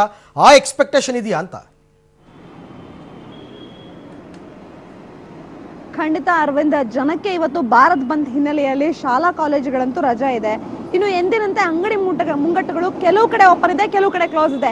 ಕ್ಲೋಸ್ ಮಾಡಿರೋರಿಗೆ ಆಲ್ಟರ್ನೇಟಿವ್ ಆಪ್ಷನ್ ಅಂತ ಉಳಿದಿರೋದು ಅಂದ್ರೆ ಈಗಾಗಲೇ BMTC ಬಸ್ ಸಂಚಾರ ಮಾಡ್ತಿದೆ, ಆಟೋಗಳು ಸಹ ಈಗಾಗಲೇ ಸರ್ವಿಸ್ ಕೊಡ್ತಿದೆ. ಹಾಗಾಗಿ ಎಲ್ಲರೂ ಮಾಲ್ ಕಡೆ ಮುಖ ಮಾಡುವಂತಹ ಸಾಧ್ಯತೆ ಇದೆ. ಈಗಷ್ಟೇ ಮಾಲ್ ಓಪನ್ ಆಗಿದೆ, ಅರ್ಧ ಗಂಟೆ ಮುಂಚಿತವಾಗಿ ಈಗಾಗಲೇ ಓಪನ್ ಆಗಿದ್ದು ಮಂತ್ರಿ ಮಾಲ್ನ ಚಿತ್ರಣ ನೀವು ಈಗ ನೋಡಬಹುದು.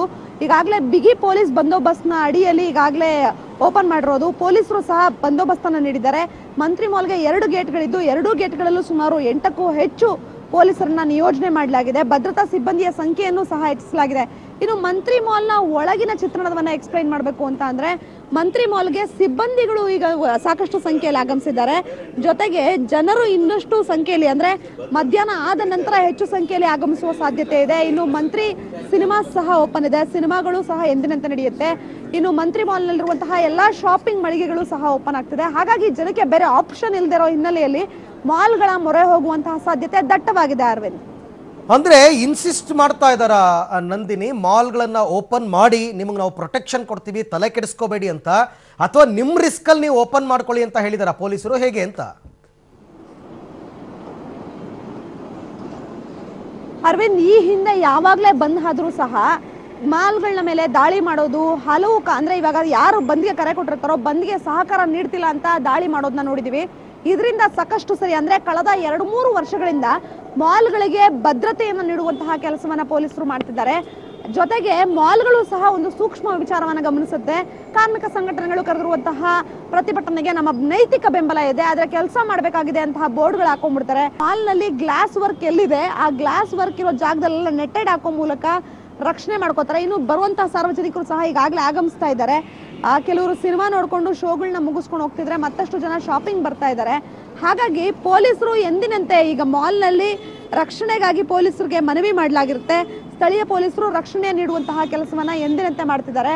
ಮಾಲ್ಗೆ ಕಾಲೇಜಿನ ವಿದ್ಯಾರ್ಥಿಗಳು ಮತ್ತೆ ಶಾಲಾ ವಿದ್ಯಾರ್ಥಿಗಳು ಕಡಿಮೆ ಆದ್ರೂ ಸಹ ರಜೆ ಹಿನ್ನೆಲೆಯಲ್ಲಿ ಸಾರ್ವಜನಿಕರು ಅಂದ್ರೆ ಪೋಷಕರೇ ಮಕ್ಕಳನ್ನ ಇವತ್ತು ಈ ಡೇನ ಕಂಪ್ಲೀಟ್ ಮಾಡೋಕ್ಕೋಸ್ಕರ ಕರ್ಕೊಂಡ್ ಬರುವಂತಹ ಸಾಧ್ಯತೆ ದಟ್ಟವಾಗಿದೆ. ಓಕೆ ನಂದಿನಿ, ಥ್ಯಾಂಕ್ ಯು, ತಮ್ಮೆಲ್ಲ ಮಾಹಿತಿಗಾಗಿ ಧನ್ಯವಾದ. ಮತ್ತೆ ತಮ್ಮನ್ನ ಸಂಪರ್ಕ ಮಾಡ್ತೀನಿ ನಾನು. ಓಕೆ, ಮಹಾಂತೇಶ್ ಅವರು ಕೆಲವೊಂದು ಕ್ವಶನ್ಗಳನ್ನ ಎತ್ತಿದ್ರು, ಅದಕ್ಕೊಂದು ರಿಯಾಕ್ಷನ್ ತಗೊಂಡ್ಬಿಡ್ತೀನಿ ಆನಂದ್ ಅವರಿಂದ. Yes sir. ಸರ್, ಒಂದು ಇವ್ರು ಹೇಳಿದ್ರು ಕಾರ್ಮಿಕರ ಪರವಾಗಿ ಅಂತ. ಇವತ್ತು ಕಾರ್ಮಿಕರು ಮಾನವ ಹಕ್ಕು ಉಲ್ಲಂಘನೆ ಅಂತಕ್ಕಂಥದ್ರ ಬಗ್ಗೆ ತಾವು ಹೇಳಿದ್ರಲ್ಲ, ಹೌದು ಸರ್, ಈ ಮುಷ್ಕರದ ನಿರತ ಅಥವಾ ಕಾರ್ಮಿಕರ ಮಾನವ ಹಕ್ಕುಗಳನ್ನೇ ಉಲ್ಲಂಘನೆ ಮಾಡ್ತಾ ಇದೆ ಕೇಂದ್ರ ಸರ್ಕಾರ. ಕಡಿಮೆ ಕೂಲಿಯನ್ನು ದುಡಿಸಿಕೊಂಡು 18,000 ಏನೋ ತಾವು ಆಗ್ರಹ ಮಾಡಿರೋದಲ್ವಾ, 18,000 ಬಟ್ ಅದಕ್ಕಿಂತ ಕಡಿಮೆ ಇದೆ. ಗುಲಾಬಿ ಪದ್ಧತಿಗೆ ದುಡ್ತಾ ಇದೆ ಕಾರ್ಮಿಕರನ್ನ ಮೋದಿ ಸರ್ಕಾರ. ಮೋದಿ ಸರ್ಕಾರ ಬಂದ ತಕ್ಷಣ ಈ ದರ ನಿಗದಿ ಆಗಿಲ್ಲ. ಅಂದ್ರೆ ಇವರು ಇಷ್ಟು ದಿವಸ ಕಾರ್ಮಿಕ ಹೋರಾಟನ ಕಣ್ಣ ಮುಚ್ಚಾಲೆ ಆಟ ಆಡ್ತಾ ಇದ್ದಾರೆ. ಇದು ಇಷ್ಟು ವರ್ಷಗಳು ನಡೆಸ್ಕೊಂಡ್ ಬಂದಿರುವಂತ ಸರ್ಕಾರದ ಏನ್ ಕಾರ್ಮಿಕ ವೇತನಗಳನ್ನ ಕೊಡ್ತಾ ಬಂದಿರೋದು. ಮೋದಿ ಸರ್ಕಾರ ಬಂದ ತಕ್ಷಣ ಫಿಕ್ಸ್ ಆಗಿಲ್ಲ, ಮೋದಿ ಸರ್ಕಾರ ಬಂದ ತಕ್ಷಣನೇ ಇದೇ ರೇಟಿಗೆ ಆಗ್ಬೇಕು ಅಂತ ಫಿಕ್ಸ್ ಆಗಿರೋದಲ್ಲ. ಅಥವಾ ಮೋದಿ ಸರ್ಕಾರ ಬಂದ ತಕ್ಷಣ ಜಾಸ್ತಿ ಇದ್ದದನ್ನೆಲ್ಲ ಕಡಿಮೆ ಮಾಡಿಲ್ಲ. ಅಂದ್ರೆ ಇವ್ರು ಇವತ್ತು ಕಾರ್ಮಿಕರ ಹೆಸರಲ್ಲಿ ಕಣ್ಣೀರು ಒರೆಸುವಂತದ್ದು, ಮಸಳೆ ಕಣ್ಣೀರು ಮಾಡುವಂತಹ ಕೆಲಸವನ್ನ ಇವ್ರು ಮಾಡ್ತಾ ಇದ್ದಾರೆ. ಇವರು ಅಂದ್ರೆ ಯಾರು ಪರ್ಟಿಕ್ಯುಲರ್ ಕಾರ್ಮಿಕ ಸಂಘಟನೆಗಳು, ಕಾರ್ಮಿಕ ಸಂಘಟನೆಗಳು ಮತ್ತು ಇದಕ್ಕೆ ಸಂಬಂಧಪಟ್ಟಂತೆ ಮಾಡೋದ್ರಿಂದ ಅವ್ರಿಗೆ ಏನ್ ಲಾಭ ಸರ್? ಒಂದು ಇದಕ್ಕೆ ಸಂಬಂಧಪಟ್ಟಂತೆ ಅದಕ್ಕೆ ಪೂರಕವಾಗಿ ಒಂದು ವಿಷಯಗಳನ್ನ ಹೇಳ್ತೀನಿ. ಇವತ್ತು ಹೋಟೆಲ್ಗಳಿಗೆ ಇವತ್ತು ಉತ್ತರ ಭಾರತ ಮತ್ತು ತೀರಾ ಕಡು ಬಡವರು ಬರುವಂಥದ್ದು. ಅದಕ್ಕೆ ನಾನು ಮಧುಕರ್ ಶೆಟ್ಟಿ ಅವರಲ್ಲಿ ವಿನಂತಿ ಮಾಡ್ತೀನಿ, ಇವತ್ತು ಅವ್ರಿಗೆ ಒನ್ ಟೈಮ್ ಊಟ ಅವ್ರ ಮಾಲೀಕರೇನ ತಡೆದ್ರೆ ಅವ್ರು ಉಪವಾಸ ಇರಬೇಕಾಗುತ್ತೆ. ಸರ್, ಇಂದಿರಾ ಕ್ಯಾಂಟೀನ್ ಓಪನ್ ಆಗಿದೆ ಸರ್, 5 ರೂಪಾಯಿ ತಿಂಡಿ 10 ರೂಪಾಯಿ ಊಟ. ಸರ್ಕಾರ ಮನಸ್ಸು ಮಾಡಿದ್ರೆ ಇಂದಿರಾ ಕ್ಯಾಂಟೀನ್ ಮುಚ್ಚಬಹುದಾಗಿತ್ತಲ್ಲ, ಅದನ್ನೇ ಕೇಳ್ತಾ ಇಲ್ಲ ನೀವು? ಇಂದಿರಾ ಕ್ಯಾಂಟೀನ್ ಹೋಗೋದಕ್ಕೆ 2 ರೂಪಾಯಿ ಕೊಡ್ಬೇಕಲ್ಲ, ಆ ಹಣನೂ ಕೂಡ ಅಷ್ಟು ಸ್ಥಿತಿಯಲ್ಲಿ ಇವತ್ತು ಅಲ್ಲ. ಅಂತವರು ದೊಡ್ಡ ಹೋಟ್ಲಿಗೆ ಹೆಂಗ್ ಬಂದು ಊಟ ಮಾಡ್ತಾರೆ ಸರ್? ನೀವು ತಪ್ಪು ತಿಳ್ಕೊಂತಾ ಇದ್ದೀರಾ. ನಾನು ಹೇಳ್ತಿರೋದು ಹೋಟ್ಲಿಗೆ ಬಂದು ಊಟ ಮಾಡೋರು ಅಂತ ಅಲ್ಲ ಹೇಳ್ತಿರೋದು. ಹೋಟ್ಲಲ್ಲಿ ಕಾರ್ಮಿಕರಾಗಿ ಯಾರು ಕೆಲಸ ಮಾಡ್ತಿದ್ದಾರೆ ಅವ್ರ ಬಗ್ಗೆ ನಾನು ಹೇಳ್ತಾ ಇರೋದು. ಹೋಟ್ಲಿಗೆ ಬಂದು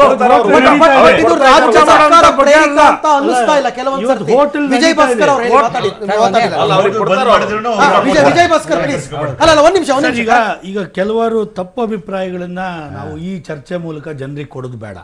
ಇದು ರಾಜಕೀಯ ಪ್ರೇರಿತ ಅಂತ ಹೇಳಿ ಆನಂದ್ ಅವರು ಹೇಳಿದ್ರು. ಅದಲ್ಲ ಅಂತ ನಾವು ಹೇಳಲಿಕ್ಕೆ ಬಯಸ್ತೀನಿ. ಕಾರಣ ಏನು, 1991ರಿಂದ ಹೊಸ ಆರ್ಥಿಕ ನೀತಿ ಬಂದ ಮೇಲೆ ಮನಮೋಹನ್ ಸಿಂಗ್ ನರಸಿಂಹರಾವ್ ಸರ್ಕಾರದ ವಿರುದ್ಧ ನಾವು ಹೋರಾಟ ಮಾಡಿದ್ದೀವಿ, ಆಯಿತಾ. ನಂತರ ವಾಜಪೇಯಿ ಸರ್ಕಾರದ ವಿರುದ್ಧ ಹೋರಾಟ ಮಾಡಿದ್ದೀವಿ.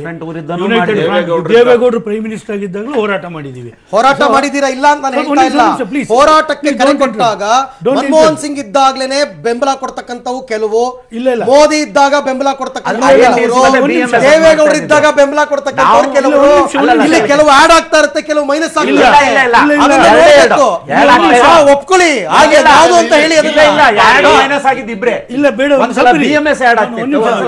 ಆಮೇಲೆ INTC BMS ಎರಡು ಫರ್ಮ್ ಆಗಿ ಬಂತು. ಸಂಘಟನೆಗಳನ್ನ ಹೇಳ್ತಾ ಇದ್ದೀರಲ್ವಾ, ಸಣ್ಣ ಸಣ್ಣ ಸಂಘಟನೆಗಳಿದಾವಲ್ಲ ಅವುಗಳು ಹಾಗಾಗುತ್ತೆ.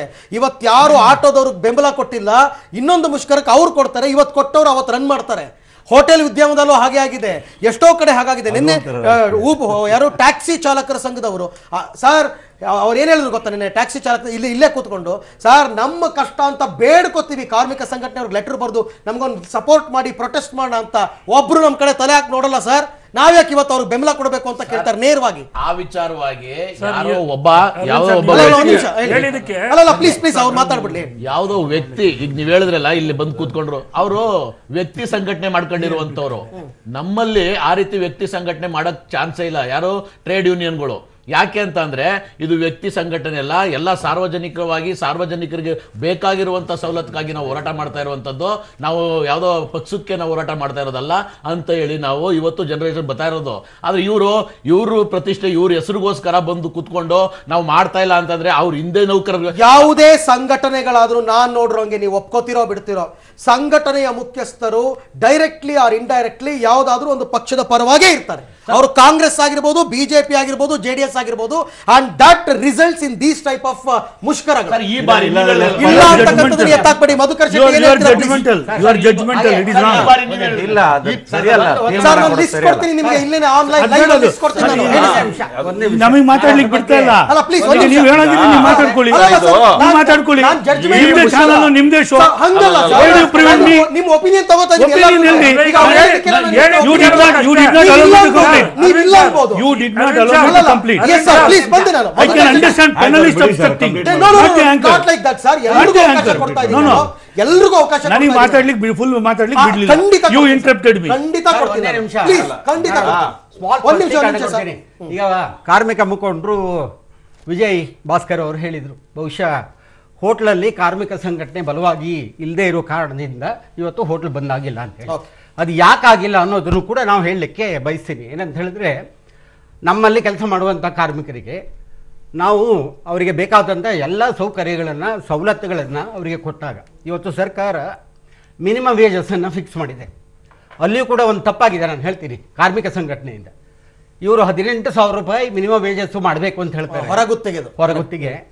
ಆಮೇಲೆ ಕಾರ್ಮಿಕರು ಇವತ್ತು 10,000ಕ್ಕೆ ಕೆಲಸ ಮಾಡಲಿಕ್ಕೆ ನಾರ್ತ್ ಈಸ್ಟಿಂದ ಬಂದವರು, ನಮ್ಮ ಮನೆಯಲ್ಲಿ ಊಟಕ್ಕಿಲ್ಲ, ನೀವು 10,000 ಕೊಟ್ಟರು ಕೂಡ ನಾವು ಕೆಲಸ ಮಾಡಲಿಕ್ಕೆ ಸಾಧ್ಯ ಇದೆ ಅಂತೇಳಿ ಕೆಲವು ಸಂಘಟನೆಗಳು, ನಾವು ಇವರಂತ ಹೇಳಿಲ್ಲ, ಕೆಲವು ಸಂಘಟನೆಗಳು ಅವ್ರನ್ನ ದಾರಿ ತಪ್ಪಿಸುವಂಥ ಕೆಲಸವನ್ನು ಮಾಡ್ತಾ ಇದ್ದಾರೆ. ಅವರು ಬೀದಿಗೆ ಬಂದರೆ ಅವರಿಗೆ ಯಾರು ಊಟ ಹಾಕ್ತಾರೆ?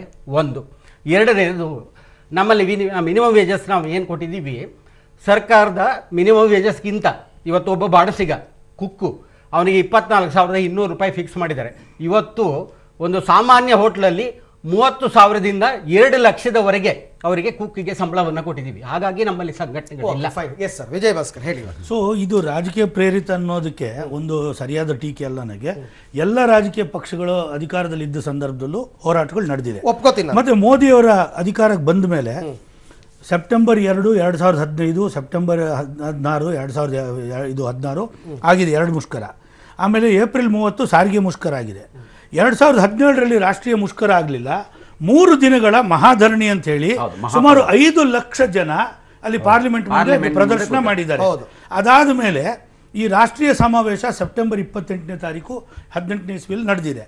ಅಕ್ಟೋಬರ್ 30 ನಮ್ಮ ರಾಜ್ಯದಲ್ಲಿ ಕೂಡ ನಾವು ಸಮಾವೇಶ ಮಾಡಿದ್ವಿ. ಇಷ್ಟೆಲ್ಲ ಸಿದ್ಧತೆಗಳು ಮಾಡುವಾಗ ಯಾರೋ ಮನಸ್ಸಿಗೆ ಬಂದಾಗ ಸ್ಟ್ರೈಕ್ ಮಾಡಲಿಕ್ಕೆ ಸಾಧ್ಯ ಇಲ್ಲ. ರಾಷ್ಟ್ರೀಯ ಮುಷ್ಕರಗಳು 6-7 ತಿಂಗಳು ಇದಕ್ಕೆ ಸಿದ್ಧತೆಗಳು ಬೇಕಾಗುತ್ತೆ. ಮತ್ತು ಈ ಮುಷ್ಕರದ ತೀರ್ಮಾನ ಮಾಡಿರೋದು ನನ್ನ ತಿಳುವಳಿಕೆಯಲ್ಲಿ ಜುಲೈ ತಿಂಗಳಲ್ಲಿ ಕಳೆದ ವರ್ಷ. ಚುನಾವಣೆ ಗಮನಕ್ಕೆ ಹೋಗಿದೆ, ಎಲ್ಲ ಹಂತದಲ್ಲೂ ಇದೆ. ಮತ್ತೆ ಅವ್ರು ಏನ್ ಮಾಡ್ತಾರೆ, ಕೇಂದ್ರ ಸರ್ಕಾರದ ಇವರು ಕಾರ್ಮಿಕ ಮಂತ್ರಿಗಳು ESI ವಿಚಾರ ಇರಲಿ, ಹಲವಾರು ಇವತ್ತು ಈ ಲೇಬರ್ ಕೋಡ್ಗಳ ಬಗ್ಗೆನೇ ಆಗಲಿ, ಅವ್ರೇನ್ ಮಾಡ್ತಾರೆ, ಒಂದು 2 ದಿವಸದ ಹಿಂದೆ ಇನ್ಫಾರ್ಮೇಶನ್ ಕೊಡ್ತಾರೆ. ನಮ್ಮ ಲೀಡರ್ಗಳು ಕಲ್ಕತ್ತಾದಲ್ಲೋ ಗೌಹತಿಲೋ ಇರ್ತಾರೆ, ಇವರು 2 ದಿನಕ್ಕೆ ಹಿಂದೆ ಡೆಲ್ಲಿಗೆ ಬಂದು ಕರೀತಾರೆ, ಇನ್ನೊಂದು ಝೋನಲ್ ಮೀಟಿಂಗ್ ಅಂತ ಹೈದರಾಬಾದಲ್ಲಿ ಕರೀತಾರೆ. 2 ಡೇಸ್ ಮುಂಚೆ ಅಡ್ವಾನ್ಸ್ ಕೊಡ್ತಾರೆ ನೋಟಿಸು. ಯಾರಿಗೆ ಬರ್ಲಿಕ್ಕೆ ಆಗುತ್ತೆ? ಸೊ ನೋಟಿಸ್ ಕೊಟ್ಟಂಗೂ ಇರಬೇಕು, ಇವ್ರು ಬರ್ಲಿಲ್ಲ ಅಂತ ನಾವು ಬಾಯ್ ಕಟ್ ಮಾಡೋ ತೀರ್ಮಾನ ಮಾಡಿದ್ವಿ. ಈಗ ನೀವು ಹೋಟೆಲ್ ಮಾಲೀಕರಿಗೆ ಹೇಳಿದ್ರಲ್ಲ ಆ ರೀತಿ, ಇಲ್ಲ ಕೊಟ್ಟಂಗೂ ಇರಬೇಕು ಬಿಟ್ಟಂಗೂ ಇರಬೇಕು. ಅದು ತಪ್ಪು ತಿಳುವಳಿಕೆ. ನೈತಿಕ ಬೆಂಬಲ ಅಂದ್ರೆ ಅಷ್ಟರ ಮಟ್ಟಿಗೆ ನಾವು ಜನಾಭಿಪ್ರಾಯ ಗೊತ್ತಾಯ್ತು ನನಗೆ.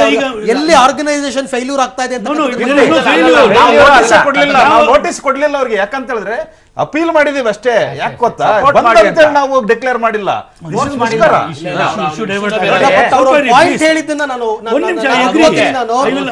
ಅವರು ನಾರ್ತ್ ಇಂಡಿಯಾದಿಂದ ಬಂದಂತಹ ಕಾರ್ಮಿಕರ ಬಗ್ಗೆ ಮಾತನಾಡಿದ್ರಲ್ಲ, ಅದು ಸಂಪೂರ್ಣವಾಗಿ ಯಾಕಂದ್ರೆ ನಾವು ನೋಡಿದೀವಿ ಅದನ್ನ. ಈಗ ನಾವು ಕಾರ್ಮಿಕ ಸಂಘಗಳ ಮೂಲಕ ಎಲ್ಲಿ ನಮ್ಮ ಮಾಲೀಕರು ಇರ್ತಾರೆ ಅವರಿಗೆ ನಾವು ನೋಟಿಸ್ ಕೊಟ್ಟು ಮುಷ್ಕರ ಮಾಡ್ತಾ ಇದ್ದೇವೆ ವಿನಃ ನಮ್ಮ ಈಗ ಚಲನಚಿತ್ರ ಇದರಲ್ಲಿ ರಂಗದಲ್ಲಿ ನಮ್ಮ ಸಂಘಟನೆಗಳಿಲ್ಲ. ಅಲ್ಲಿ ಒಂದು ಕಾರ್ಮಿಕ ಸಂಘಟನೆ ಇದೆ, ನಾವು ಅವರಿಗೂ ಸಹ ಬೆಂಬಲ ಕೊಡ್ರಿ ಅಂತ ಕೇಳ್ಕೊಂಡ್ವಿ. ಅವರು ನೋಟಿಸ್ ಕೊಟ್ಟು ಸ್ಟ್ರೈಕ್ ಮಾಡಬೇಕಾಗಿತ್ತು, ಮಾಡಲಿಲ್ಲ. ಮತ್ತೆ ಈಗ ರಾಜ್ಯ ಸರ್ಕಾರಿ ನೌಕರರು ನಾವು ಬೆಂಬಲ ಕೇಳಿದ್ವಿ, ನಮ್ಮ ಹೋರಾಟದಲ್ಲಿ ಭಾಗವಹಿಸಿ ನಮ್ಮ ಜೊತೆಲಿ ಅಂತ. ಅವರು ಸರ್ಕಾರಕ್ಕೆ ನೋಟಿಸ್ ಕೊಟ್ಟು ಮುಷ್ಕರದಲ್ಲಿ ಭಾಗವಹಿಸಬೇಕಾಯ್ತು, ಮಾಡಲಿಲ್ಲ. ನೈತಿಕ ಬೆಂಬಲ ಅಂತ. ಅದರಿಂದ ಇಲ್ಲಿ ನಾವು ಹೋಟೆಲ್ ಉದ್ದಿಮೆದಾರರಾಗಲಿ ಅಥವಾ ಚಲನಚಿತ್ರ ವಾಣಿಜ್ಯ ಮಂಡಳಿಗಾಗಲಿ ನಾವು ಒಂದು ಅಪೀಲ್ ಮಾಡ್ಕೋಬಹುದೇ ವಿನಃ ನಾವು ಅಲ್ಲಿನ ಕಾರ್ಮಿಕರ ಪರವಾಗಿ ನಾವು ಟ್ರೇಡ್ ಯೂನಿಯನ್ ಆಗೋದಿಲ್ಲ. ಒಂದು ಅವ್ರ ಕಷ್ಟಗಳಾಯ್ತಲ್ವಾ, ಇದ್ರ ಜೊತೆನಲ್ಲಿ ಉದ್ದೇಶ ಪೂರ್ವಕವಾಗಿ ಮುಷ್ಕರವನ್ನ ವಿಫಲಗೊಳಿಸಬೇಕಂತ ಪ್ರಯತ್ನ ಪಡ್ತಾ ಇರೋ ಸಂಘಟನೆಗಳು ಇವೆ. ಉದ್ದೇಶ ಪೂರ್ವಕವಾಗಿ ಸಂದರ್ಭದಲ್ಲೂ ಇರ್ತಾರೆ. ಪ್ರಶ್ನೆ ಏನಂತ ಹೇಳಿದ್ರೆ ಮುಷ್ಕರದ ಮಹತ್ವದ ಬಗ್ಗೆ ಜಸ್ಟ್ 1 ನಿಮಿಷ ನಾನು ಮಾತಾಡ್ತೀನಿ. ಮೊದಲು ಒಂದು ಬ್ರೇಕಿಂಗ್ ನ್ಯೂಸ್ ಇದೆ, ಏನು ಅಂತ ನೋಡ್ಬೋಣ. ಒಂದು ಬ್ರೇಕಿಂಗ್ ನ್ಯೂಸ್.